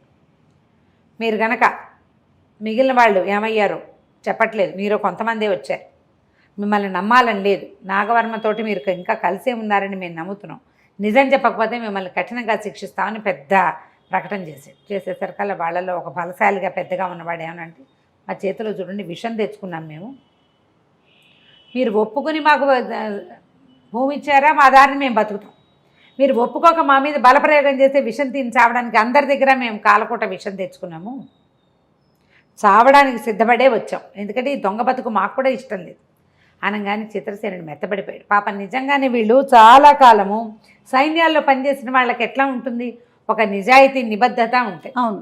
పాపం వాళ్ళు ఈ దొంగ బతుకులు బతకలేకపోతున్నారు. సరే క్షమించేశాను అన్నాడు. పొలాలు ఇచ్చేస్తాను, ఫలానా చోటవి మీరు చేసుకోండి సేద్యం, మరి మిగిలిన వాళ్ళు అంటే మమ్మల్ని చూసి వాళ్ళు కూడా వస్తారులేండి, కొంతమంది వచ్చాం మేము, మాలో మిగిలిన వాళ్ళు భయపడ్డారు. ఈ అనుమానమే ఉంది, రాజు కనుక బంధిస్తాడేమో అన్న అనుమానం ఉంది. మేము మా పొలాలు చేసుకోవటము, మేము హాయిగా బతకడం చూస్తే వాళ్ళు కూడా వస్తారులేండి అన్నాడు. దాని ప్రకారమే చక్కగా వీళ్ళకి పొలాలు ఇచ్చేసాడు. ఈ బందిపోటు దొంగలుగా ఉన్న వాళ్ళందరూ వ్యవసాయం చేసుకోవటం మొదలుపెట్టారు. వాళ్ళని చూసి మిగిలిన దొంగలు కూడా వచ్చేసారు. మొత్తానికి మొత్తం మారిపోయారు, సుభిక్షంగా చక్కగా ఉంది. ఇక్కడే కాదు, మార్పు ఇంకో చోట కూడా వచ్చింది. ఉగ్రాక్షుడు కూడా తన సైనికులకి మాంసాహారం మాన్పించేశాడు. అతని ఉద్దేశం ఏమిటి, చిత్రసేనుడికి పుట్టిన తొలి సంతానాన్ని తన రాజ్యానికి రాజుని చెయ్యాలి. వాడి కోరిక ఏంటంటే నా తర్వాత నా రాజ్యానికి వారసుడు కావాలి. ఈ కథలో మొదట చెప్పుకున్నాం, యోగి ఒక ఆయన ఈ అపూర్వ రాజ్యాన్ని సంపాదించాడు. ఓకే. దాన్ని ఆ బుట్టలో పెట్టాడు. ఆ బుట్ట ఎవరో కన్న కొడుకు అయినటువంటి చిత్రసేనుడికి అప్పచెప్పాడు. చిత్రసేనుడిని అతను చూసింది ఎంతసేపు? 1 నిమిషం అంతే కదా. ఉగ్రాక్షుడు ఇది అడవంతా నేను సంపాదించి దీన్ని నేను పెద్దది చేసి దీన్ని కాపాడి నేను చచ్చే ముందు నేను 1 నిమిషం చూసిన వాడికి ఇవ్వకూడదు, నేను పెంచుకున్న వాడికి ఇవ్వాలి అని భావించి ఈ చిత్రసేనుడి దగ్గర ఆ మాట తీసుకున్నాడు. రాక్షసుడైనా కూడా మంచి తెలివిగా ఆలోచించాడు. 18 ఏళ్ళు నిండాక పిల్లాడిని తీసుకుందామంటే వాడు రాజు అయిపోతాడు. ఇక్కడ చూసిన తర్వాత ఏమనిపించింది? కాంతిమతిని చూశాడు. ఆ అమ్మాయి మేనాలో నుంచి దిగి యుద్ధానికి దిగింది. రాజకుమార్తె తండ్రి దగ్గర ఉంది, యుద్ధం చేయడం నేర్చుకుంది కాబట్టి చేసింది. అక్కడి నుంచి తెచ్చి నేను రాక్షసుల మధ్యలో పెడితే వాడికి ఏమొస్తుంది? అందుకని 5 ఏళ్ళ పిల్లని గనక పట్టుకెళ్తే వాడిని బాగా పనిచేయించవచ్చు, వాడికి చక్కగా ఈ రాక్షసులు వాళ్ళ పద్ధతులు అలవాటు అవుతాయి అని భావించి 5 ఏళ్ళప్పుడే కావాలని అడిగాడు. ఓకే. ఈ లోపల ఏం చేశాడు? తన సైనికులందరికీ నరమాంస భక్షణం మాన్పించేశాడు పూర్తిగా. మానవుల్ని తినకూడదు, వాళ్ళలాగానే మనం కూడా వ్యవసాయం చేసుకోవాలని చెప్పి ఈ రాక్షసులతోటి కొండ ఈ అడవంత ఓ పక్కన భాగం అతంది కదా, ఓ భాగంలో అపూర్వ సౌధం ఉంది, రెండో పక్కన తనున్నాడు. తనున్న భాగాలన్నీ చక్కగా సేద్యం చేయించడం మొదలుపెట్టాడు. వీళ్ళ శక్తికి ఎడ్లు దున్నపోతులు ఏం సరిపోతాయి? వాళ్ళు ఏనుగులు ఖడ్గ మృగాలతోటి సేద్యం చేయటం మొదలెట్టారు. ఓహో. అడవిలో ఏనుగులు ఉంటాయి కదా, వాటితోటి వాటికి వెనకాల తాడు కట్టడం, నాగలు కట్టడం, దున్నించడం. ఊళ్ళ మీద పడ్డం మానేశారు. అంతకుముందు కోళ్ళు కొక్కిరాయలు ఎత్తుపోయేవాళ్ళు, ఎడ్లు దున్నపోతులు పట్టుకుపోయేవాళ్ళు వ్యవసాయం కోసం. వీళ్ళ శక్తికి సరిపడా పని చేసుకోవటం మొదలుపెట్టారు. ఊళ్ళో జనం అంతా కూడా, అడవిలో ఉన్న జనాలు సంతోషించారు. రాక్షసులు రావడం మానేశారు. వాళ్ళకి ఎంతసేపు పంట వేసామా, దున్నేమా, పిక్కున్నామా, మనకులాగానే మనుషులు లాంటి తాపత్రయం మొదలైంది. ఓకే. రేపెప్పుడో మన రాజుగారు వస్తాడు, మనకు ఒక కొత్త యువరాజు వస్తాడని ఆశ. దాంతో సేద్యం చేసుకోవటం మొదలుపెట్టారు. వాళ్ళు సేద్యం చేసుకుంటున్నారు, వీళ్ళు వ్యవసాయాలు చేసుకుంటున్నారు. అడవంతా పచ్చగా కళకళలాడుతూ బ్రహ్మాండంగా ఉంది. ఇంతలో ఈ కాంతిమతి దేవి గర్భవతి అయింది. ఓహో. ఆ కబురు తెలిసేసరికి చిందులు తొక్కేశాడు ఉగ్రాక్షుడు. ఇంకేముంది, నాకు కావాల్సిన రాజు రాణే వచ్చేస్తున్నారని. వీళ్ళ గుండెల్లో రాయబడింది, ఏం చేయటం రా దేవుడా అని. మెల్లిగా నెలల నిండే ఆవిడకు ఒక కుమారుడు కలిగాడు. అందరూ వచ్చారు, వాళ్ళు వీళ్ళు చూడడానికి. ఉగ్రాక్షుడు కూడా పోయాడు. ఆ పొత్తిళ్లలో ఉన్న పిల్లాడిని చూసి, వీడు నా కొడుకు, అంతే కదా, అదేగా పాయింట్. అక్కడి నుంచి ఆనందంతో మొత్తం సైన్యం అంతా తరలిచ్చింది. అందరూ తమ కాబోయే యువరాజును చూశారు. రాజు రాణి బికమహాలు వేసుకుని కూర్చున్నారు. ఏం చేస్తారు? మాట ఇచ్చారు, ఇక తప్పదు. సరే, అట్లా 5 సంవత్సరాలు గడిచాయి. నేటికి 5వ సంవత్సరాన మళ్ళీ వస్తాను అని చెప్పాడు. పిల్లాడిని చూసిన రోజు పుట్టినరోజే వచ్చాడు. ఇక్కడి నుంచి 5 సంవత్సరాలే వీటిని పిల్లాడు, తర్వాత నా పిల్లాడే. 5 ఏళ్లకి భూమి దద్దరిల్లేలాగా అడుగులు వేసుకుంటూ రాతి కథ భుజాన్ని వేసుకుని ఉగ్రాక్షుడు వచ్చేసాడు. మాట ఇచ్చినట్లుగా టకీమని వచ్చేసాడు. కావాలి మరి పట్టుకెళ్ళిపోవాలి, అంతే నా సొమ్ము అనేసరికల్లా రాజు ఏం చేయాలో అర్థం కాల. పిల్లాడిని ఇవ్వడానికి గుబగబలు ఆడిపోతాం. సరే వచ్చాబా ఉగ్రాక్ష, ఉండు, పిల్లాడిని దాసీలు రెడీ చేస్తున్నారు అన్నాడు. ఓ ఇంత పిల్లాడిని తీసుకొచ్చారు, తెల్లగా పచ్చగా ఇంత ఎత్తునున్నాడు, కళకళ్ళాడుతూ 5 ఏళ్ళ పిల్లాడు. ఆనందంతో ఉగ్రాక్షుడు ఇంకేముంది, నా పిల్లాడు దొరికాడని పిల్లాడిని ఎత్తి భుజాన్ని వేసుకున్నాడు. దాసీలు అందరు బాయ్ చెప్పారు. వెళ్తుంటే ఏమైంది, ఓ ఇంత కర్ర పుల్ల కనపడింది. ఈయన ఏమనుకున్నాడు, ఉగ్రాక్షుడు పిల్లాడికి కర్ర ఇస్తే ఆడుకుంటాడని, బాబు ఈ కర్ర కావాలరా అన్నాడు. వాడు అయ్యా ఆ కర్ర కావాలి నాకు అన్నాడు. ఏమిటి వీడు ఇలా మాట్లాడుతున్నాడని వీటికి డౌట్ వచ్చింది. అయ్యా అనేసరికి కావాలయ్యా కావాలరా అలాంటి మాటలు వినేసరికి అనుమానం వచ్చింది. ఆ కర్ర ఎత్తి వాడి చేతిలో పెట్టాడు. భుజాన్ని ఉన్నాడు కదా పిల్లాడు. ఏం చేసుకుంటావు నాన్న కర్రతోటి అన్నాడు. ఏముంది, మేకల గొర్రెలు అంటే కుక్క మేకల గొర్రెలు కదా, కుక్క ఏదైనా వస్తే దాన్ని కొట్టేస్తాను, ఈ కర్రనైనా నేనేం చేసుకుంటా, మా నాన్నకి ఇస్తే వంటింట్లోకి కుక్కలు రాకుండా కొడతాడన్నాడు. నిర్కాంతపోయాడు. ఎవడెవరా నువ్వు అన్నాడు. నేను రాజభవన్లో వంటవాడి కొడుకునిగా అన్నాడు. అనగానే ఉగ్రాక్షుడి కొళ్ళు మండిపోయింది. 5 ఏళ్ల నా రాజకుమారిని నాకు ఇస్తానని వంటవాడి కొడుకునిస్తే వాడేం చేస్తాడు నా రాజ్యం. పరిగెత్తుకుంటూ మళ్ళీ వెనక్కి వెళ్ళాడు. ఉగ్రాక్షుడు వచ్చేస్తున్నాడు అన్నారు. అంతే ఇక మేఘాల మీద లోపలికి వచ్చేసాడు. అరిచర్చి కేకలు పెట్టాడు. నన్ను మోసం చేస్తారా, వంటవాడి కొడుకుని నాకు అప్పచెప్తారా, మిమ్మల్ని ఇచ్చేస్తాను అని చెప్పి ఆ భుజాల మీద ఉన్న పిల్లాన్ని ఎత్తి దించి కింద పెట్టాడు. రాజుగారు వచ్చాడు. మళ్ళీ చిత్రసేనుడు అన్నాడు, అలా కాదు, యువరాణులు మన దాసీలు పొరపాటు పడ్డారు, యువరాజు అందరితో కలిసి ఆడుకుంటాడు, ఆ పిల్లల్లో ఈ పిల్లాన్ని చూసి యువరాజు అనుకున్నారు. ఉండి ఇంకోటిని రెడీ చేస్తామని ఇంకో పిల్లాన్ని తీసుకొచ్చారు. వీడు ఎత్తుగా బాగున్నాడు. ఉగ్రాక్షుడు మళ్ళీ కావాలంటే పరీక్ష చేసుకోమన్నారు. పరీక్ష చేసుకుంటే మాత్రం ఏముంది, ఇక్కడేం పరీక్ష చేస్తాను, దాసీలని అడిగాడు. కాదు మేము సరిగానే ఇచ్చాం, ఈయనే యువరాజు అన్నారు. నీ పేరేమిట్రా అని అడిగాడు. అడిగేసరికల్ యువరాజు అన్నాడు వాడు. అనేసరికల్ దాసీలంతా నవ్వారు. నువ్వు ఎవరబ్బాయివి అని అడగాలి కానీ నీ పేరేమిట్రా అని అడుగుతావా ఉగ్రాక్ష అని నవ్వారు. నవ్వితే వీడు అన్నాడు, ఇది కనుక తేడా వచ్చిందో మిమ్మల్ని అందరినీ లాక్కుపోయి నా రాక్షస బంట్లకు పెళ్లిళ్ళు చేసేస్తాను వాళ్ళతోటి మీకు అన్నాడు. దాసీలంతా నవ్వారు. కొంతమంది భయపడ్డారు, అమ్మో వీడు అంత పని చేస్తాడు. రాజు రాణి బిక్కమొహాలు వేసుకుని లోపల కూర్చుని ఉన్నారు. బయటికి రెండోసారి పిల్లాడిని అప్పచెప్పినప్పుడు వాళ్ళు రాలేదు కాబట్టి వీడే నిజమైన పిల్లాడు అనుకున్నాడు. అక్కడ దాకా వెళ్ళాక ఇందాక అక్కడ కర్రపల్ల పారేశాడు కదా, బాబు ఈ కర్ర కావాలరా నీకు అని కర్ర అందించాడు. అందించంగానే కావాలని తీసుకున్నాడు. మా నాన్న అని పేరు ఎత్తల. మళ్ళీ అడిగాడు, నువ్వేం చేస్తావు కర్రతోటి అంటే, ఏముంది మందలో గొర్రెపిల్లలు ఏమైనా అటు ఇటు వెళ్తే వీటితో కొడతానన్నాడు. అనేసరికల్లా ఉగ్రాక్షుడు తెల్లబోయాడు. నీ పేరేమిట్రా అంటే యువరాజు అన్నావు. అవును నా పేరు యువరాజే. మీ నాన్న ఏం చేస్తాడంటే గొర్రెల మందలు తోలుతాడు. ఈ లోపల చిత్రసేనుడికి తెలిసింది, ఎలాగో ఉగ్రాక్షుడు వెనక్కి వచ్చేస్తాడు. అక్కడి నుంచి అమరపాలుడికి ఏం చెప్పాడంటే, నువ్వు పిల్లాన్ని తీసుకుని వెళ్ళిపో, మరి ఇచ్చేద్దు కానీ. ఉగ్రాక్షుడు వెనక్కి తిరిగి వెళ్ళేసరికి నగర ద్వారాల దగ్గరే అమరపాలుడు సైన్యంతో సహా ఇంత పిల్లాన్ని వెంబడి పెట్టుకుని వచ్చేసాడు. నిజమైన పిల్లాన్ని తెచ్చేశాడు. వీడన్నాడు ఉగ్రాక్షుడు, దాసీలు పొరపాటు పడతారా, మళ్ళీ దాసీలే చేశారా, హేళనగా మాట్లాడాడు అనమాట. కావాలని నన్ను మోసం చేస్తున్నారు అనేసరికల్లా అమరపాలుడు అన్నాడు, ఆకాశం ఉండబడిపి నీకేం తెలుసు, కడుపు తీపి రాణిగారు స్పృహ తప్పి పడిపోయింది, రాజుగారు నెత్తి మీద చేతులు పెట్టుకుని నేను దుఃఖంలో కూర్చున్నాడు, కడుపు తీపి నీకేం అర్థమవుతుంది, నీ కడుపు తీపి అర్థం కాదు కదా, వాళ్ళ కష్టం నీకేం అర్థమవుతుంది, కాస్త ప్రయత్నం చేశారు పిల్లాన్ని ఇచ్చుకోలేక, ఇంకా తప్పదు, ఇదిగో ఈ దగదగలాడే బట్టలు వేసుకున్న వాడే రాజకుమారుడు, వీడిని తీసుకెళ్ళిపోమని అనేసరికల్లా రాజకుమారుడు ఏమిటి, రాజకుమారుడు కాదు వీడు ఉగ్రాక్ష కుమారుడు. పిల్లాన్ని చూస్తే నమ్మాడు. ఆ పిల్లలిద్దరిలో లేని ఒక బ్రైట్నెస్ వీడి మొహాల్లో కనపడింది. మామూలుగా 5 ఏళ్ల పిల్లలంటే కాస్త ముద్దుగానే ఉంటారు, అప్పటికి ఇంకా పళ్ళు ఉడవు, పిల్లలు కళకళలాడుతూ ఉంటాయి మొహాలు. 8 ఏళ్ళు వస్తే కదా పళ్ళు. అక్కడి నుంచి పిల్లాడిని ఎత్తుకుని భుజాన్ని వేసుకున్నాడు. ఆ పిల్లాడు భుజాలకి అమరపాల వెళ్ళొస్తానన్నాడు. ఖచ్చితంగా వీడు రాజకుమారుడే, లేకపోతే తమ దగ్గర పనిచేసే వాళ్ళని పేరు పెట్టి పిలవగలిగే సాహసం ఎవరికి ఉంటుంది, అదే కదా రాజుగారి కొలువులో ఉన్న సైన్యాధిపతికి. ఇంకేముంది, అమరపాలుడు సైన్యం తీసుకుని వెనక్కి వెళ్ళిపోయాడు. అక్కడి నుంచి ఉగ్రదత్తుడు అని పేరు పెట్టుకున్నాడు ఈ పిల్లాడు. తీసుకెళ్ళిపోయాడు పిల్లాడిని, 5 ఏళ్ల వాడిని. తర్వాత వాళ్ళకి ఇంకా పిల్లలు పుట్టారు, కానీ ఈ పిల్లాడు మాత్రం ఉగ్రాక్షుడి దగ్గరే ఉండిపోయాడు. ఇక ఈ రాజకుమారుని చూసి ఎగిరి గంతేశారు, కానీ పిల్లాడు భయపడతాడు.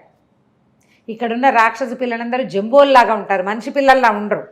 వీడితో ఆడుకోవడానికి 2 పిల్లల్ని పల్లెల్లోంచి ఎత్తుకురమ్మన్నాడు. ఇదే వయసు ఉన్న పిల్లల్ని పట్టుకురావాలి.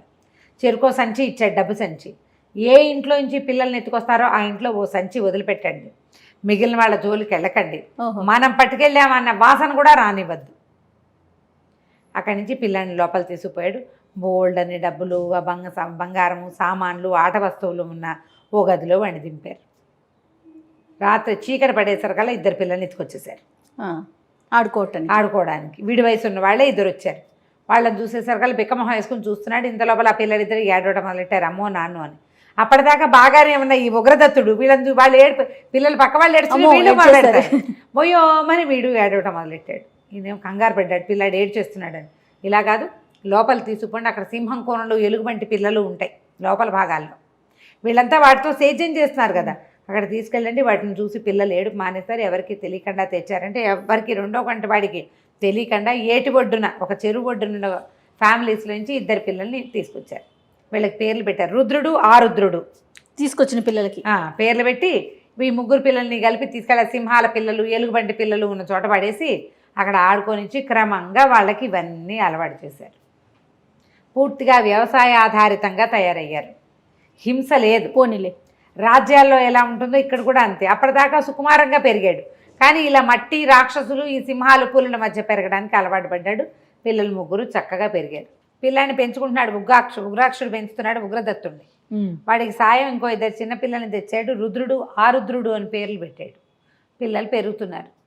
వీళ్ళు క్రమంగా వ్యవసాయం చక్కగా చేసుకోవటం మొదలుపెట్టారు. ఈ దున్నపోతులు, ఎడ్లు వాటన్నిటికీ బదులుగా ఖడ్గమృగాలు, ఏనుగులతోటి వ్యవసాయం చేసుకుంటూ వీళ్ళ పర్సనాలిటీలకు సరిపడా దాంతో చుట్టుపక్కల ఊళ్ళ మీద పడ్డం మానేశారు. ఓకే. చుట్టుపక్కల ఊళ్ళ అంతా సంతోషించారు. వీళ్ళంతా మాంసాహారం తినడం మానేసి గొడ్లను ఎత్తుకుపోకుండా ఉంటే బాగుంటుంది. 15 సంవత్సరాలు గడిచిపోయింది. ప్రశాంతంగా గడుస్తుంది.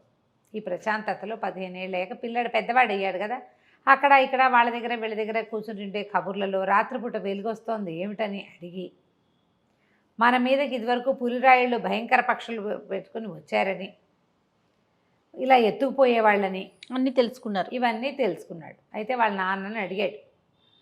కరవీరుడును వాడు పారిపోయారు.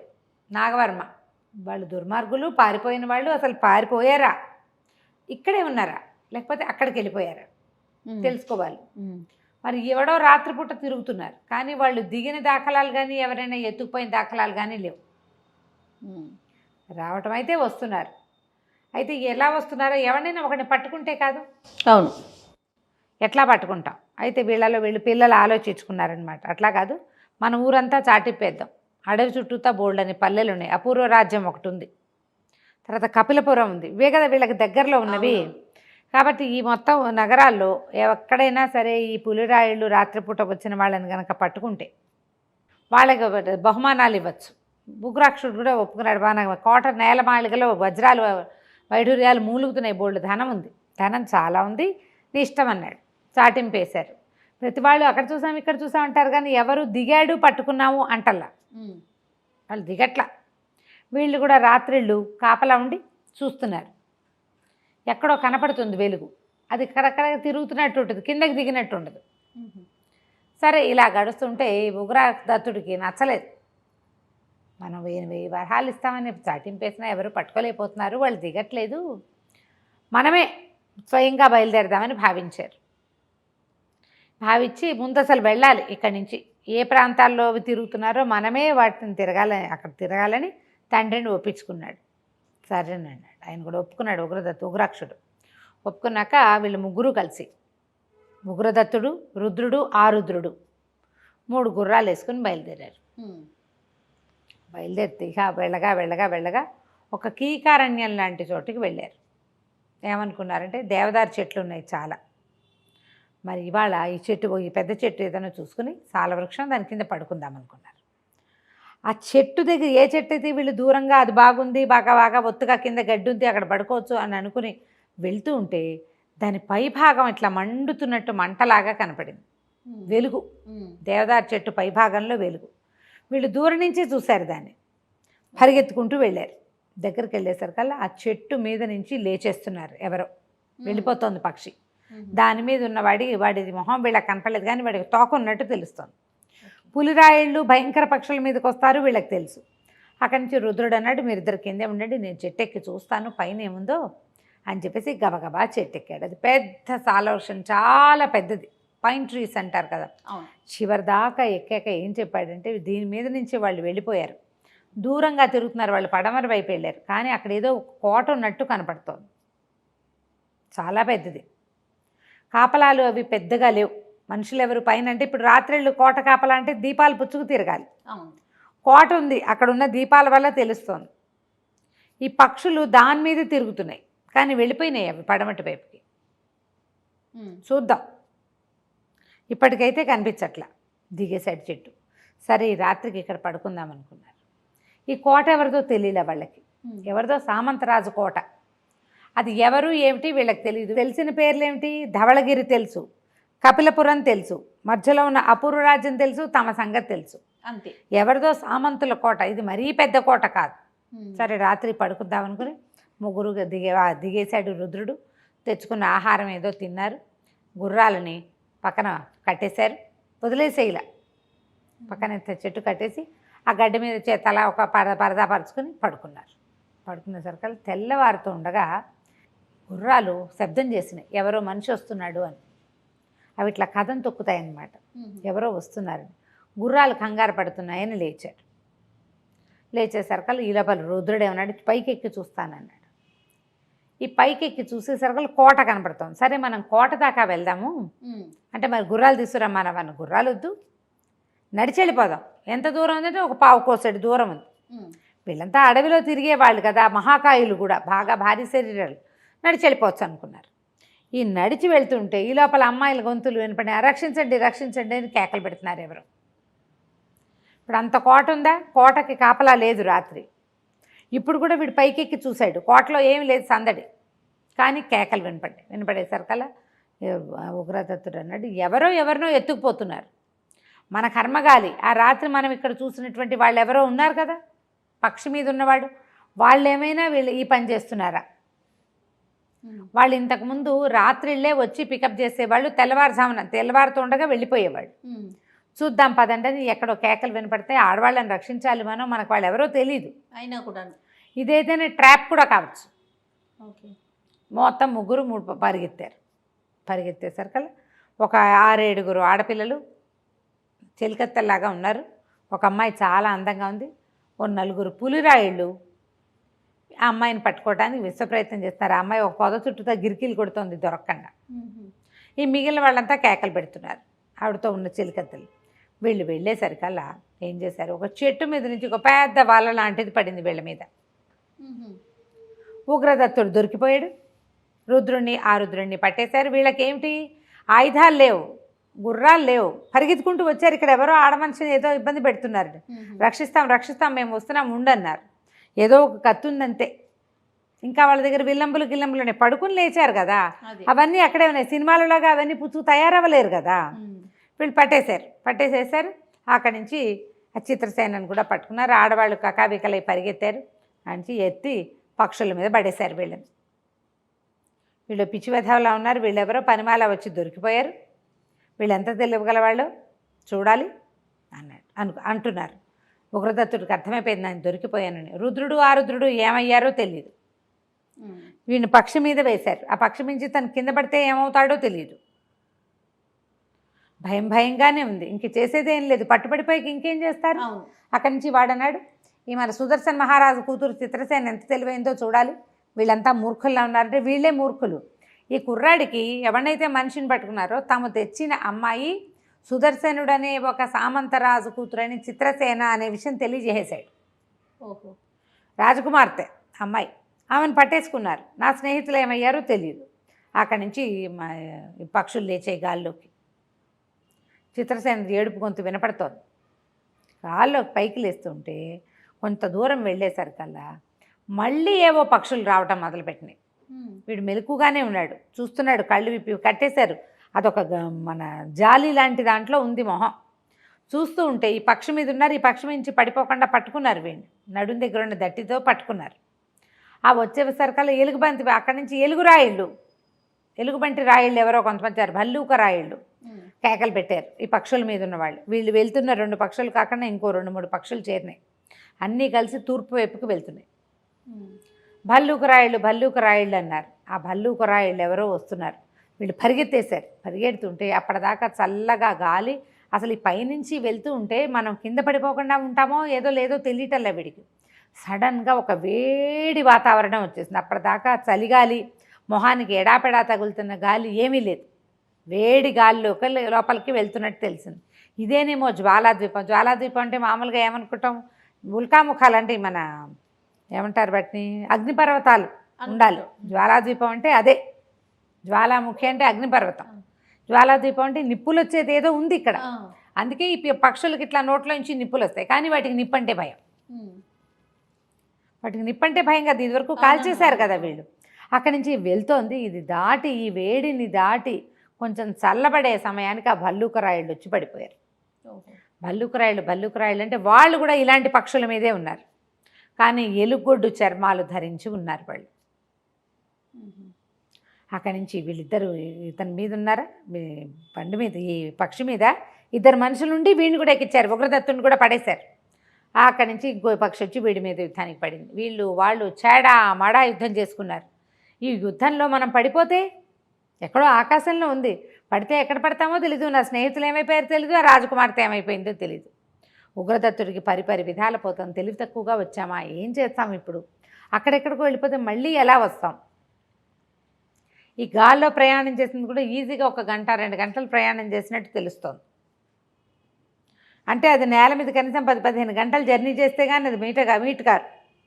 ఇంతలో ఏమైంది, ఓ భల్లూకరాయుల తాలూకు పక్షి వీళ్ళ మీదకి వచ్చేసరికల్లా వీడిని చాప చుట్టలాగా ఎత్తి ఓ కొండ మీద విసిరేశారు. చాలామంది పడిపోతున్నారు ఈ బాణాల దెబ్బలు, శూలాల దెబ్బలు తగిలి. వాళ్ళు బుల్రాయిళ్ళు పడిపోతున్నారు, భల్లూకరాయిళ్ళు పడిపోతున్నారు. సరిగ్గా వీళ్ళకి ఏంటంటే ఆ జ్వాలాద్వీపంలో ఉన్న ఒక ఎత్తైన కొండ వైపుకు వెళ్ళింది ఇతనున్న పక్షి. అక్కడేవో గడ్డి దుబ్బులునే ఆ దుబ్బుల్లోకి విసిరేసేశారు. వీడు మోతబరువు ఎందుకు, కందుడి అనుచరుల సంగతి చూద్దాం. ఆ పడిపోతుండగా విన్నాడు కందుడు అనేవాడు ఒకడు ఉన్నాడని, వాడికి ఎలుగుబంట్లు వాడి సాధనాలని వాడు వీళ్ళకి ఎదుర్కొనేవాడని వీడికి అర్థమైంది. పడిపోయాడు. ఈ లోపల నానా గందరగోళంగానూ అయిపోయింది గొడవ. స్నేహితులు ఏమయ్యారో తెలియదు. పడున్నాడు, స్పృహ తప్పిపోయింది. మెల్లిగా కాసేపటికి స్పృహ వచ్చేసరికల్లా అతనికి మెలకు వచ్చి కొంచెం చూస్తే దూరంగా 2 తోడేళ్ళు హ్యా హ్యా అని నాలికలు బయటికి చాపి వగరుస్తూ చూస్తున్నాయి వీడికేసి. కట్టేసి ఉన్నాయి చేతులు కాళ్ళు, మొహం కూడా నెట్లో ఉంది. ఎట్లా వాటి నుంచి ఇదవుతారు? అక్కడి నుంచి వీడు కాళ్ళు చేతులు విదిలించుకున్నాడు. ఎలాగో అరుద్దామని ప్రయత్నం చేశాడు, బెదిరించేసాడు వాటిని, అరవగలిగాడు. ఈ లోపల ఏమైంది, ఇంకొక నల్లటి ఆకారం ఏదో వచ్చింది అతని దగ్గరికి. ఇలా గీరింది, దగ్గరకు వచ్చేది. కొంచెం చీకటిగా ఉంది, కనపట్ల. తెల్లవారు చావున వీళ్ళేమో మామూలు తెల్లారిన తర్వాతే ఈ రాజకుమార్తెను చూశారు. ఇక్కడికి వచ్చేసరికి ఇది చీకటిగా ఉంది. వాడు ప్రయాణం చేసింది 2-3 గంటలే అని భావిస్తున్నాడు. ఓకే, కానీ ఇక్కడ రాత్రి ఉంది. దాంతో తనకి టైం బౌండ్ ఇది అర్థం కావట్లేదు అనమాట. అక్కడికి ఇక్కడికి ఏం తేడా ఉందో తెలియదు. ఏదో సముద్ర తీరం అని అనిపిస్తోంది, ఏదో ఒక మన అగ్నిపర్వతం అని తెలుస్తోంది, ఇదేదో కొండ మీద ఉన్నామని అర్థం అవుతుంది, కానీ టైము గీము ఏం తెలియట్లేదు. ఇంతలో ఇదిగో ఇక్కడ ఉన్నాడు అంటూ మాటలు వినపడ్డాయి. 2 భల్లూకరాయులు దగ్గరకు వచ్చి తన తలకాయ తిప్పి చూశారు, తాళ్ళు కత్తిరించేశారు. జీవిచున్నావా, బాగానే ఉన్నావా అని అడిగారు. బాగానే ఉన్నాను, దాహం వేస్తుంది అన్నాడు. అనేసరికి వాళ్ళు ఏం చేస్తారు, సొరకాయ బుర్ర తీసి మంచినీళ్ళు తాగడానికి ఇచ్చారు. నీళ్ళు తాగేశాడు. నీళ్ళు తాగాక కొంచెం ఓపిక వచ్చింది. మరి మీరు శత్రువులా మిత్రులా అని అడిగాడు. నువ్వు మా సైన్యాధిపతి దగ్గరికి వచ్చి మాట్లాడాక నీకెవరో తెలుస్తుంది, పద మాతోటి నడవగలవా అన్నారు. నడవగలడు వీడు. సరే లేపి నుంచోబెట్టారు. కాస్త కాళ్ళు చేతులు విదిలించుకున్నాడు. వాళ్ళతో పాటు నడవటం మొదలుపెట్టాడు. ఇప్పుడు ఇతను భల్లూకరాయుళ్ళ యజమాని అయినటువంటి కందుడిని కలవడానికి వెళ్తున్నాడు. వాళ్ళు తమ ప్లేస్లో లేరు. చిత్రసేన ఏమైందో తెలీదు, ఆరుద్రులిద్దరూ ఏమైపోయారో ఇతనికి తెలీదు. తన మటుకు తను మాత్రం నడిచి వెళ్ళి కందుడిని కలవడానికి వెళ్తున్నాడు. వాళ్ళు నువ్వు నడవగలవా అని అడిగారు భల్లూకరాయుడు. సరే నడిపించారు. వీడు ఎక్కడైతే పడున్నాడో కొండ మీద కొంత దూరం నడిపించి ఒక చోట రాయి పలకని తోశారు. అందులోపలికి మెట్లుని చీకటి గుయ్యారం, చీకటి, నిదానంగా దిగమన్నారు. పడితే అంతే అని చెప్పారు. అక్కడి నుంచి వెళ్తురు లేదా, మీకు ఇక్కడ చమురు లేదా అని అడిగాడు. చమురు లేదంటే, చమురా అదేమిటి, మా దగ్గర ఇంకోటి ఉందన్నారు. జేబులోంచి ఒక రాయి తీశారు. అది మెరుస్తోంది. చీకట్లోకి వెళ్ళిన కొందికి దాని వెలుగు పెరిగిపోయింది. మెట్లు వంకర టింకరగా ఉన్న 20 మెట్లు. ఈ మెట్లన్నీ దిగి వెళ్ళారు. దిగి వెళ్ళిన తర్వాత ఇంకొక కోట గోడ లాంటిది అడ్డం ఉంది, ఒక బిలంలాగా ఉంటుంది. అక్కడి నుంచి వీడు అవతల వాళ్ళకి ఏదో చిన్న కోడ్ వర్డ్ లాంటిది ఇచ్చాడు. వీడు భల్లూకం అన్నాడు. శరభం అన్నాడు అవతల వాడు. వాడు శరభం భల్లూకం అన్నాక తలుపులు తెరుచుకున్నాయి. అంటే అది వాళ్ళ కోడ్ వర్డ్. ఓకే, వాడు శరభం అంటే వీడు భల్లూకం చెప్పాలి. భల్లూకం చెప్పకపోతే ఇక తీరు. ఓపెన్ చేయరు. ఓపెన్ చేయబడింది. ఇక అక్కడి నుంచి నడుస్తూనే ఉన్నారు. ఎంత దూరమో నడిచాక వీళ్ళ దగ్గర ఈ రాయి ఉంది కదా, ఆ రాయిని నేల మీద ఇట్లా ఊపారు 5-6 సార్లు. ఊపేసరికల్ నేల ఇట్లా భళ్ళుమని పగిలింది. ఇట్లా ఓపెన్ అయింది, ఇట్లా లోపలికి వెళ్ళిపోయింది అనమాట అదంతా. సరే అక్కడి నుంచి నడవటం మొదలెట్టారు. 60 మెట్లు ఉన్నాయి. జాగ్రత్తగా నడువు, పడ్డావంటే అయిపోతావు. ఈ తెరుచుకున్న చోట ఒక సైనికుడు, ఒక ఆయన నుంచున్నాడు. దొరికారా, ఎంతమంది దొరికారు, ఒకడేనా అని అడిగాడు. నువ్వైనా లోపలే ఉంటావు, నీకు ఎలా తెలిసింది అంటే, ఏముంది తెలియటానికి, ఇక్కడి నుంచి తెలుసుకున్నావు. ఎంతమంది దొరికారంటే వీడు ఒకడే దొరికాడు.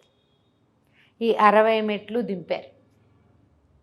కొన్ని చోట్ల 5 అడుగులే ఉంది, తలకాయ ఉంచుకుని నడవాల్సి వస్తుంది. కొన్ని చోట్ల 10 అడుగులు ఉంది, స్ట్రైట్గా నడుస్తున్నారు. మొత్తానికి రకరకాలుగా ఎంతో దూరం నడవగా ప్రతి చోట పైన 5-6 మణులుండి ఇట్లా వెలుగొస్తుంది. కొన్ని చోట్ల చీకటిగా ఉంది. దాక్కున్నారు వాళ్ళు, భూగర్భంలో ఉన్నారు, లోపల భాగంలో, కొండ లోపల భాగంలో. వెళ్ళగా చివరికి ఒక చోట వెండి ప్రవేశపెట్టారు. మా సైన్యాధికారిని చూస్తావు, నువ్వు మాట్లాడదువు కానీ అని చెప్పి. లోపల తీసుకెళ్తే ఒక మంచి ఆజానుబాహువైన ఒక అతను, ఈ 5-6 వజ్రాలు ఈ మణులు పెట్టున్నాయి, వాటి మధ్య ఒక సింహాసనం లాంటి పెద్ద కుర్చీలో కూర్చుని ఉన్నాడు. దృఢంగా కనపడుతున్నాడు, దృఢకాయుడు. అక్కడి నుంచి ఒక ఏలుగు చర్మాన్ని కట్టుకుని ఉన్నాడు. వీడు పలకరించారు, ఒకళ్ళనొకళ్ళు పలకరించుకున్నారు. నీతో పాటు వచ్చిన వాళ్ళు ఏమయ్యారు అని అడిగాడు. అడిగితే నాకు తెలీదు, నన్ను ఒక పక్షి మీద వేశారు, అక్కడ ఎలుగుబంట్లు కనపడ్డాయి నాకు, మరి నన్ను అక్కడ పడేశారు. నాతో పాటు వచ్చిన రుద్రుడు సుదర్శనుడి కూతురు చిత్రసేన, వాళ్ళు ఏమయ్యారో తెలీదు. నలుగురిని 4 వేరు పక్షుల మీద వేయటం మాత్రం నాకు తెలుసు అనేసరికల్లా ఇతను నవ్వాడు అనమాట ఆ దృఢకాయుడు. వీళ్ళు భల్లూకరాయుళ్ళు పులిరాయుళ్ళ భయంతో ఇక్కడ దాక్కున్నారు అనేసరికల్లా ఇతను ఏమన్నాడంటే చెప్పాడనమాట. ఆ కందుడు అన్నవాడు భల్లూకరాయుళ్ళ సైన్యాధిపతి. మరి మీరు వాళ్ళు ఒకటి కాదా అని వీడు అడిగాడు. అడిగితే మేము వాళ్ళం ఒకటి కాదు, వాళ్ళు పులిరాయుళ్ళు, మేము భల్లూకరాయుళ్ళం. మా వాళ్ళు ఇక్కడి నుంచి మీ రాజ్యాల నుంచి బానిసల్ని పట్టుకొస్తారు ఇక్కడ పనిచేయటానికి. ఇక్కడ బానిసలుగా వచ్చిన వాళ్ళు కొంతమంది చెప్పిన విషయాల వల్ల మాకు కొన్ని తెలుసు. కాకపోతే మీలో ఒకడు మాకు బానిసల్ని సప్లై చేస్తాడు. వాడి పేరు నాగవర్మ. వాడు ఇక్కడ వాళ్ళందరికీ ఇక్కడికి పనిచేయటానికి అక్కడి నుంచి మనుషులను రప్పిస్తాడనమాట. ఆ రాత్రిపూట వచ్చి లేవ తీసుకెళ్ళిపోతారు. నాగవర్మే తీసుకెళ్ళాడు అనుకో, వాడి మీదకి వస్తుంది. ఏ టైంలో ఎక్కడి నుంచి పిక్ చేయాలో వాడు చెప్పడాన్ని బట్టి ఇక్కడి నుంచి మనుషులు ఎత్తుకుపోయారు వాళ్ళు. అది చాలా పెద్ద కోట. సరే, మీ దేశం నుంచే వచ్చిన ఒకడు మాకు దొరికాడు. వాడి సహాయంతో, వాడి ఐడియా ప్రకారం మేము ఈ కోటను జయించడానికి పెట్టుకున్నాం అన్నాడు. నీకు తెలిసేముంటుంది అని చెప్పి తలుపు తీయించాడు. తలుపు తీస్తే ఆరుద్రుడు వచ్చాడు బయటికి. నువ్వు ఎలా దొరికావు? అరే దొరికావా? మొత్తానికి వాళ్ళకి ఒకళ్ళకొకళ్ళు చూసి సంతోషం వచ్చింది. వీడిద్దరి ఫ్రెండ్స్లో ఒకడు వీళ్ళకి ముందే దొరికాడు. ఓకే. వీడు మొదట దొరికిపోయాడు. ఇతనేమో ఒక రోజంతా అక్కడ ఉండిపోయాడు కదా కొండ మీద పడి. ఈ రోజు లోపల ఈ ఆరుద్రుడు ఇతను కలిసి కందుడు కలిసి మాట్లాడుకుని దీన్ని హ్యాండిల్ చేయాలంటే ఇంకా బలమైన వాళ్ళు కావాలి. భల్లూకరాయుడికి పులిరాయుళ్ళు అంటే భయం. వచ్చింది 4 మనుషులు. ఇప్పుడు వీళ్ళలో ఒక తమ్మాయి, ముందు ఒకటి దొరికాడు, ఇప్పుడు ఒకటి దొరికాడు, ఒకటి దొరకలేదు. అమ్మాయి ఏమైందో తెలియదు. ఆ చిత్రసేనని పెళ్లి చేసుకోవడం కోసమే వాడిని తీసుకొచ్చారు, ఆ పిల్లని తెచ్చారు. ఏకపాదుడు అనే ఒక దుర్మార్గుడు ఈ పులిరాయుళ్ళకి జ్వాలాద్వీపానికి ఇప్పుడు రాజుగా ఉన్నాడు. వాడిది ఒక ప్రత్యేకమైన కోట. వాడు చాలా కటిక దుర్మార్గుడు. వాడితో ఒక సమస్య ఉంది. వాడితో ఏం సమస్య అంటే వాడి నెత్తురు ఎవరైనా చూస్తే చచ్చిపోతారు. ఓహో. వాడు మా సైనికులు వాడిని పట్టుకున్నప్పుడు వాడి మొహం మీద ఘాటు పెట్టుకున్నాడు, వాడి రక్తం కనపడంగానే వీళ్ళు చచ్చిపోతారు. వాడికి ఆ వరము శాపము అది. వాడి నెత్తురు చూసిన వాళ్ళు బతకరు. దాంతో మేము పట్టుకున్నప్పుడల్లా వాడు ఆ నెత్తురు చూపించి తప్పించేసుకుంటున్నాడు. ఎవరైనా తెలివిగల వాళ్ళు కావాలి ఈ పనికి, బలశాలులు కావాలి, ఏదైనా చచ్చిపోవడానికైనా సిద్ధపడేవాళ్ళు కావాలి. వాడిని పట్టుకునే లోపల కొంతమంది పోతూ ఉంటారు, మళ్ళీ మిగిలిన వాళ్ళు రావాలి. మాలో అంత ధైర్యం లేదు. అంచేత నీ పెంపుడు తండ్రి అయినటువంటి ఉగ్రాక్షుణ్ణి ఇక్కడికి పిలిపించు. మీకు ఈ జ్వాలాద్వీపవాసుల బెడద పూర్తిగా వదిలించేస్తాం. మేము మీ దగ్గరికి రాం, మా పని మేమే చేసుకుంటాం, మాకు మనుషులు బానిసలుగా అక్కర్లా, మేము తేం వాళ్ళని. ఈ ఏకపాదుడి రాజ్యం కనుక తప్పించేస్తే మీరు హాయిగా ఉండదు. వీళ్ళకి ఎప్పటి నుంచి వస్తున్నారు వీళ్ళు? ఈ పిల్లాడు పుట్టక ముందు నుంచి, ఉగ్రదత్తుడు పుట్టక ముందు నుంచి మనుషుల్ని పికప్ చేస్తూనే ఉన్నారు. ఈ నాగవర్మ వాళ్ళకి హెల్ప్ చేశాడు. ఓకే. పలానా ప్రాంతంలో పల్లెల్లో ఎవరు ఉండరు, ఎత్తుపోండి, అక్కడి నుంచి గొడ్డు గోదాన్ని తెచ్చేసుకోండి. దునపోతుల్ని గేదెల్ని పట్టుకెళ్ళిపోయేవాళ్ళు, ఆవులు కూడా పట్టుకుపోయేవాళ్ళు, గొర్రెలు పట్టుకెళ్ళిపోయేవాళ్ళు. అడవిలో నుంచి ఎవరిని పికప్ చేసినా పర్వాలేదు, వాళ్ళకి భయం ఉగ్రాక్షుడు అంటే. ఎందుకంటే వీళ్ళు పెద్ద పెద్ద పర్సనాలిటీలు కొట్టి చంపేస్తారు, దొరికితే కొట్టేస్తారు. పక్షులు లేకపోతే అసలు వాళ్ళని ఎదుర్కోలేరు. ఓకే. కాబట్టి నీ పెంపుడు తండ్రిని ఇక్కడ పిలిపించు అనగానే అడిగాడు ఉగ్రదత్తుడు. ఎట్లా వస్తారు? ఇది చాలా దూరం కదా. నాకు అర్థమైనది చూస్తే నేను 2 గంటలు అనుకున్నా. నాకు అర్థమైనంత మటుకు ఒక పగలంతా ప్రయాణం చేయాలి. మీ పక్షులు ఇంత మహాకాయులైన రాక్షసుల్ని మొయ్యగలవా? మొయ్యలేవు. పైగా ఇది ఎట్లా ఉంది? సముద్ర తీరం మధ్యలో ఉంది జ్వాలాద్వీపం. నేను వస్తూనే గమనించాను, అంతా 3 పక్కల నీళ్లుంది, ఓ పక్కన ద్వీపం ఉంది. ఎట్లా వస్తారు అంటే కందుడు నవ్వాడు. మాకు ఒక ఉపాయం ఉంది. సముద్రం ద్వారా రావచ్చు పడవల్లో. మీ వాళ్ళు అక్కడ పడవెక్కితే సముద్రంలో ఇక్కడికి వస్తారు. వస్తారంటే వీడు ఒప్పుకోలే ఉగ్రదత్తుడు. దీనికి జ్వాలాద్వీపం ఉంది, అక్కడి నుంచి మంటలు వస్తాయి, ఆ మంటలే సముద్రం అంతా ఆవరించి ఉన్నాయి, అందుకే కదా మీరు పడవల్లో తిరగకుండా పక్షుల మీద మా ఊళ్ళకి వస్తున్నారు అంటే కొందరికి నవ్వొచ్చిందనమాట. కాదు, మాకు మంచి మార్గం ఒకటి తెలుసు, మేము చెప్పే మార్గం ద్వారా వస్తే మీకు మంటలు తగలకుండా వచ్చేసేయచ్చు, కాబట్టి నీ పెంపుడు తండ్రిని రప్పించు, అతని ద్వారా ఈ ఏకపాదుని సంహరిద్దాం. నాగవర్మ కూడా ఇక్కడే ఉన్నాడు, కరవీరుడు ఇక్కడే ఉన్నాడు, అందరు ఇక్కడే ఉన్నారు. వాళ్ళని సంహరిస్తాం, కోట మేము స్వాధీనం చేసుకుంటాం, మీ జోలికి మేము రాం. ఇక మళ్ళీ నిప్పులు జిమ్మే పక్షులు రావు, పులిరాయుళ్ళు రారు, వాళ్ళని మేము కంట్రోల్లో పెట్టుకుంటాం. సరే ఇప్పుడు మా నాన్నని పిలిపించడం ఎట్లా, ఇక్కడి నుంచి ఎలా కబురు వెళ్తుంది అంటే, సరే నేను వెళ్ళి రానా అన్నాడు. నువ్వు వద్దు, రుద్రుడిని పంపిద్దాం. ఇప్పుడు రుద్రుడి మీద పంపిస్తారు, ఓ పక్షిని ఎక్కి రుద్రుడు వెళ్తే ఎలా గుర్తుపడతారు వాడు రుద్రుడని? వాడొకడు ఈ పక్షిని డ్రైవింగ్ చేయలేడు, పక్షి డ్రైవింగ్ వాడికి రాదు, వాడితో ఇద్దరిని పంపాలి, వీడు మధ్యలో కూర్చుంటాడు, వాళ్ళు వీళ్ళని నమ్మరు, దూరం నుంచి చూసి శూలాలు కత్తులు విసిరేస్తారు, ఆ రాతి కదోటి విసిరారంటే పక్షి చచ్చి ఊరుకుంటుంది. ఏం చేయాలి? అప్పుడు ఇతను ఏమన్నాడంటే, ఓ పని చేస్తాను, రుద్రుడు ఈ ఆరుద్రుడు, అదే వీడు వీళ్ళతో పాటు ఉన్న ఆరుద్రుడు స్నేహితుడు, ఈ పైనే ఉండి ఒక వస్తువు ఏదైనా కిందకి పడేస్తే మా నాన్న వాళ్ళు గుర్తుపడతారు, అప్పుడు మనం వాళ్ళకి కలుపుకోవచ్చు అని చెప్పి ఒక ఉత్తరం రాసిచ్చాడు. బట్టలు మామూలు అక్కడ ఆ మంటలు తట్టుకోవడానికి వాళ్ళకి కొంచెం మంచివి ఎలుగొడ్డు చర్మాలో పులి చర్మాలో కావాలి, లేకపోతే ఆ మంట వేడిని తట్టుకోలేరు, అందుకే వాళ్ళు అట్లాంటి బట్టలు వేసుకుంటారు. సరే ఒక ఉత్తరం రాసి ముందు కాగితం రాసి పడండి, తర్వాత రుద్రుడు వెళ్ళి మొత్తం వ్యవహారం అంతా, ఆ రుద్రుడు కాదులే రుద్రుడే వాడి పేరు, రెండు దగ్గర పేర్లు అవడంతో కన్ఫ్యూజింగ్గా ఉంది. సరే పంపించారు. ఇంతలో అక్కడేమైంది, ఈ ఉగ్రాక్షుడు బెంగ పెట్టుకుని కూర్చున్నాడు, పిల్లాడు ఎక్కడికో వెళ్ళిపోయాడు, ఏదో అయిపోయింది, అబ్బాయిలు ఇద్దరు కూడా వెళ్ళిపోయారు, చాలా రోజులు గడిచిపోయింది, ఏమైపోతుందో తెలీదు, చాలా దిగులుగా ఉన్నాడు. ఇంతలో 4-5 రాక్షసులు పరిగెత్తుకొచ్చారు. ప్రభు రండి రండి, ఒక రాకాసి పక్షి ఒకటి పైన తిరుగుతోంది, దాని మీద 3 మనుషులు ఉన్నారు, వాళ్ళు ఏదో పైనుంచి కిందకి పడేశారు, మరి చూడండి అంటే, ఏం పడేశారంటే ఏమో అక్కడ వెతుకుతున్నారు, చెట్టు మీద వాళ్ళు ఏదో వేశారు పసుపచ్చది, అవి ఏవి చూడకుండా ఎందుకు వచ్చారా మీరు, పదండి వెళ్దామన్నాడు. అందరు కలిసి అక్కడికి పోయేసరికల్లా తీరా వీళ్ళు వెళ్ళేసరికి మిగిలిన రాకాసి బంట్లు అంతా వెతికి ఆ చెట్టు కొమ్మల్లో చిక్కుకున్న పసుపచ్చ గుడ్డ ముక్కని తీసుకొచ్చారు. అదేమిటో చూస్తే దాంట్లో ఏదో రాదు, ఈ మనుషుల భాష నాకేం అర్థమవుతుంది అని ఆ అడవిలో పల్లెలు ఉన్నాయి కదా, ఆ పల్లెల్లో ఉన్న వాళ్ళు కూడా చేరారు ఈ పక్షులను చూసి. పగటిపూట పక్షులు రావడం వాళ్ళకి తెలియదు, ఫస్ట్ టైం ఒక పక్షిని దాని మీద 3 మనుషుల్ని చూస్తున్నారు. ఆ 3 మనుషులు కూడా పులిరాయుళ్ళు కాదు, ఇద్దరేమో ఏదో విచిత్రంగా ఉన్నారు, మధ్యలో ఉన్నవాడు మనిషి మామూలు బట్టలతో ఉన్నాడు, వాడెవడో వీళ్ళకి తెలియదు. సరే ఆ ఉత్తరం చదవమని పక్కన మనిషి వాడి పల్లెటూరు వాడికి ఇచ్చాడు, పల్లెవాడు.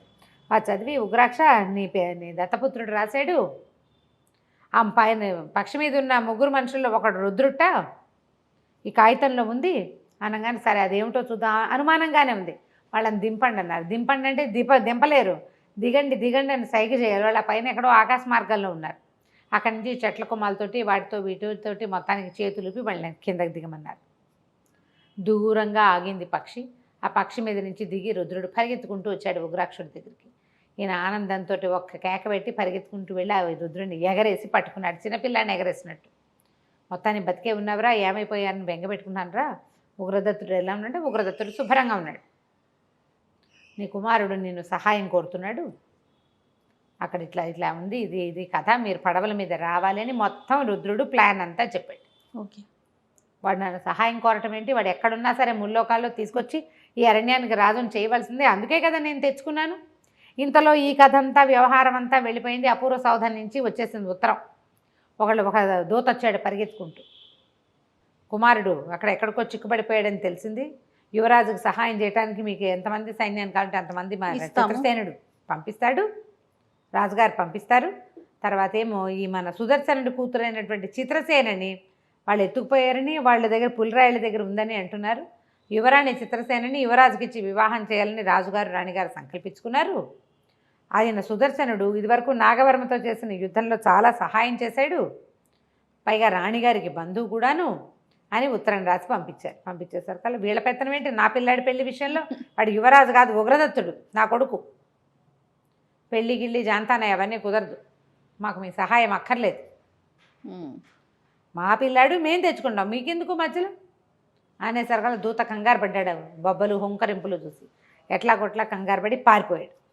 వాడు వెళ్ళిపోయాడు. కాకపోతే సేఫ్గా ఉన్నారు, రుద్రుడు వచ్చాడు, వీళ్ళంతా వెళ్తున్నారు అని తెలిసింది. అక్కడి నుంచి ఈయన ఏం చేశాడంటే 500 మంది రాకాసి బంట్లని సెలెక్ట్ చేశాడు. పదండి మనమంతా సముద్రం మీద వెళ్ళాలి అని. ఇక్కడి నుంచి నడుచుకుంటూ పోయి సముద్ర తీరానికి చేరారు. కానీ వాళ్ళలో చాలామందికి భయంగా ఉంది. జీవితంలో సముద్రం చూడలేదు వాళ్ళలో చాలామంది. భయపడిపోతున్నారు, కంగారుగా ఉంది వాళ్ళకి.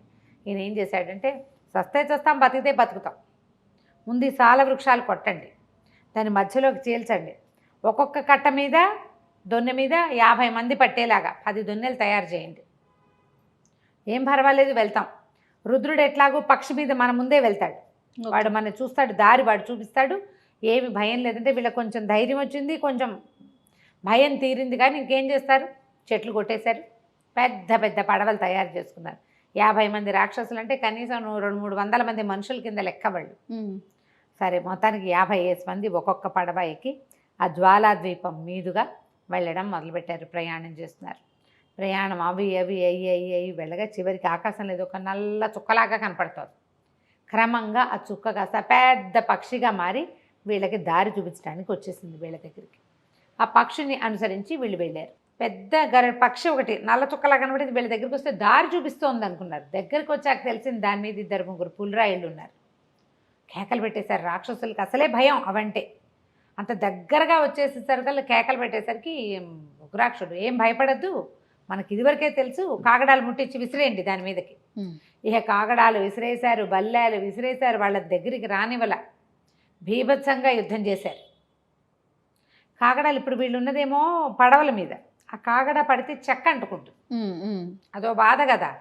మా నాన్న తంటాలు పడి మొత్తానికి వాళ్ళని చెదరగొట్టారు. పులిరాయిలు కాస్త పారిపోయారు. వీళ్ళు ఈ ప్రయాణం చేస్తూ చేస్తూ భల్లూక రాయిళ్ళు ఉన్న ప్రాంతానికి చేరారు. ఆ జ్వాలాద్వీపంలో ఒక పక్కగా ఒక కొండ కొసలో ఉన్నటువంటి దానికి దాని కొండపాదం దగ్గరికి చేరారు. 2 రోజుల పాటు ఎవ్వరూ రాల. వీళ్ళకి ఉగ్రాక్షుడికి ఉగ్రదత్తుడు కూడా కనిపించలే. ఏమీ జరగలేదు. ఈ 2 డేస్ వీళ్ళ ప్రయాణంలో అలాగే నడుచుకుంటూ పోయారు. వెళ్ళాలిగా, రాక్షసులు బలమైన వాళ్ళు, వీళ్ళకి వ్యవహారం విషయం తెలుసు కానీ ఒడుపు రాదు, తెలివి లేదు, ఒడుపు లేదు. సముద్రంలో ప్రయాణం చేస్తూ ఈ వాలుగా వెళ్ళటాలు అవి అంత బాగా ఏం రావు, ఎట్లాగో చచ్చి చెడి వెళ్ళారు అంతే. 2 రోజుల పాటు ఎవరు వీళ్ళ మీదకి రాలేదు. వీళ్ళు అక్కడికి చేరారు. అక్కడికి చేరేసరికి 2 డేస్ తర్వాత పులిరాయిళ్ళు, ఏలుగుబంట్లు, ఎలుగురాయిళ్ళు, ఈ భల్లూక రాయిళ్ళు యుద్ధం చేస్తున్న సీన్లోకి చూశారు. వీళ్ళు చేరేసరికి వీళ్ళు ఏమిటి, వీళ్ళకి ముందే తెలుసు భల్లూక రాయిళ్ళ పక్షం మనం, పులిరాయిళ్ళే మనకి రెండో వాడు, నాగవర్మ తాలూకు వాళ్ళు ద్రోహులు, వాళ్ళే మనుషుల్ని ఎత్తుకుపోయేది. అక్కడి నుంచి వాళ్ళు యుద్ధం చేస్తున్నారు. చూస్తూ ఉంటే ఈ ఉగ్రాక్షుడికి కనపడింది ఒక భల్లూక రాయుడి వేషంలో ఉన్నది తన కొడుకు. ఓహో, ఆశ్చర్యపడి ఉగ్రదత్త ఏమిట్రా ఈ వేషం నాయన అని ఎత్తి భుజాల మీద కూర్చోబెట్టుకున్నాడు కొడుకుని. ఏమిటంటే నన్ను నాన్న అటు తీసుకెళ్ళని ఒక పక్కకి తీసుకెళ్ళి అక్కడ యుద్ధం చేస్తున్న కందుడిని చూపించాడు. ఇతనే ఆ భల్లూక రాయుళ్ళకి అధిపతి, పులిరాయిళ్ళ నుంచి నన్ను రక్షించాడు, లేకపోతే నేను కూడా వాళ్ళతో పాటు ఉన్న వాళ్ళతో పాటు అక్కడ బానిసగా ఉండేవాడిని అని చెప్పాడు. వాళ్ళు మాట్లాడుకున్నారు. సరే ఉగ్రాక్షుడు యుద్ధం చేద్దాం ఎలాగైనా సరే, ఆ నాగవర్మ వాడంటే కోపం వీళ్ళకి, ఆ కరవీరుడు ఎక్కడున్నారో చూడండి, వాళ్ళని కూడా చంపేద్దాం, మేము ఇంతమంది వచ్చాం, మేము యుద్ధం చేస్తామన్నాడు. అంటే నిస్పృహగా కందుడు ఏం చెప్పాడంటే, ఉగ్రాక్ష నీకు ఒక విషయం చెప్పాలి, ఈ ఏకపాదుడు అనేవాడు ఈ కోటను ఆక్రమించున్నాడు. వాడు అత్యంత శక్తివంతుడు, బలశాలి కాదు.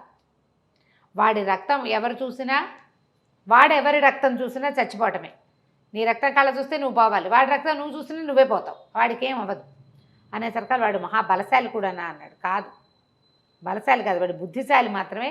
వాడు ఒంటికాలే, అర్భకుడు, ఒక 10 ఏళ్ల పిల్లాడు కూడా వాడిని కొండమించి దొర్లించేయగలడు. వాడు తన మేధస్సుతోటి తన తాలూకు ఈ వరము శాపము అయినటువంటి ఈ వ్యవహారంతో అందరినీ కంట్రోల్లో పెట్టుకున్నాడు. వాడు ఒక చిన్న చిల్లు పెట్టి చూపించగలడు నెత్తురు నీకు, వాడి రక్తం నువ్వు చూసావా చచ్చేవే నువ్వు, అదే వాడి దగ్గర ఉన్నది. వాడి నాగవర్మని అదుపులో పెట్టుకున్నాడు. వాడేం చేశాడు, ఆ సైన్యంలోంచి అక్కడి నుంచి ఇక్కడి నుంచి వాడు 2వ రాజ్యం జయించదలుచుకుంది. ఎందుకంటే ఇక్కడికి మనుషుల్ని సప్లై చేయడం కోసం, మానవుల్ని బానిసల్ని చేసి వాళ్ళతోటి ఇవన్నీ తవ్వించి కొండలు వచ్చిన ధనరాశుల్ని ఎంజాయ్ చేస్తున్నాడు వాడు. మనుషులే వాడి బానిసలు. ఏ మనిషి అయినా వాడి మాట వినకపోతే నెత్తురు చూపించి చంపేస్తాడు. ఇక్కడికి వచ్చాక ఇంకా తప్పించుకోలేరు, వాడికి దొరకకుండా ఉండాలంతే. దానికి తోడు ఆ నాగవర్మ కరవీరుడు వాడితో పాటే ఉన్నారు. మీ అబ్బాయితో పాటు వచ్చినటువంటి 3వ వాడు వాళ్ళ వెనకాల చేరాడు. రుద్రుడు వీళ్ళ దగ్గర ఉన్నాడు, ఆ రుద్రుడు అక్కడ ఉండిపోయాడు. ఇద్దరు ఫ్రెండ్స్లో ఉగ్రదత్తుడు ఇద్దరు ఫ్రెండ్స్లో ఒకడు వాళ్ళ దగ్గర ఉన్నాడు. మీ గుట్లు మట్లు అన్నీ చెప్పేస్తాడు, మీ ఐడియాలన్నీ చెప్పేస్తున్నాడు. దాంతో వాళ్ళతో ఇబ్బందిగా ఉంది. అమ్మాయి చిత్రసేన కూడా వాళ్ళతో పాటే ఉంది. ఇప్పుడు ప్రధానమైన సమస్య ఏంటంటే వాడు ఒంటి మీద ఘాట్లు పెట్టుకున్నాడంటే మనం చచ్చిపోతాం. వీడిని ఎట్లా హ్యాండిల్ చేయాలో తెలీదు, మా వల్ల కాదు, నీ బలంతో అవుతుందేమో అని నిన్ను తెప్పించాం అనేసరికల్లా ఈయన ఏమన్నాడు ఉగ్రాక్షుడు, ఏం పర్వాలా, మన దగ్గర రాక్షస బంట్లు ఉన్నారు, తలెత్తకుండా వెళ్తారు అని చెప్పి సైన్యాన్ని నడిపించడం మొదలుపెట్టాడు. ఏకపాదుడు వాళ్ళు కూడా యుద్ధానికి వస్తున్నారు. ముందున్న వాళ్ళు ఎవరు ముందున్న వాళ్ళు తప్పిస్తే వెనక వాళ్ళు ఎవ్వరు కోట వైపుకి తలెత్తి చూడకూడదు. ఇంతలో ఏమైంది, వీళ్ళ కోట దాకా వెళ్ళారు. కోట దాకా వెళ్ళేసరికి ఆ ఏకపాదుడు గొంతు వినపడింది పైనుంచి, ఇదిగో మీ చిత్రసేనని చంపేస్తున్నాను అని చెప్పి. చిత్రసేన, ఆరుద్రుడు, ఏకపాదుడు ముగ్గురు నిలబడి ఉన్నారు కోట గోడ మీద. చూడగలరు, వాడి నెత్తురు కనపడితే కష్టం. ఈ అమ్మాయిని తరిగి ముక్కలు చేసి కందకంలో పారేస్తానని అరిచి కేకలు పెడుతున్నాడు. దాంతో అందరూ అదిరిపోయారు. ఇంకేముంది, రాజకుమార్తెను చంపేస్తే ఆ రాజకుమార్తెను తమ రాజుకి ఇచ్చి పెళ్లి చేయాలని కదా వాళ్ళకి హింట్ వచ్చేసింది.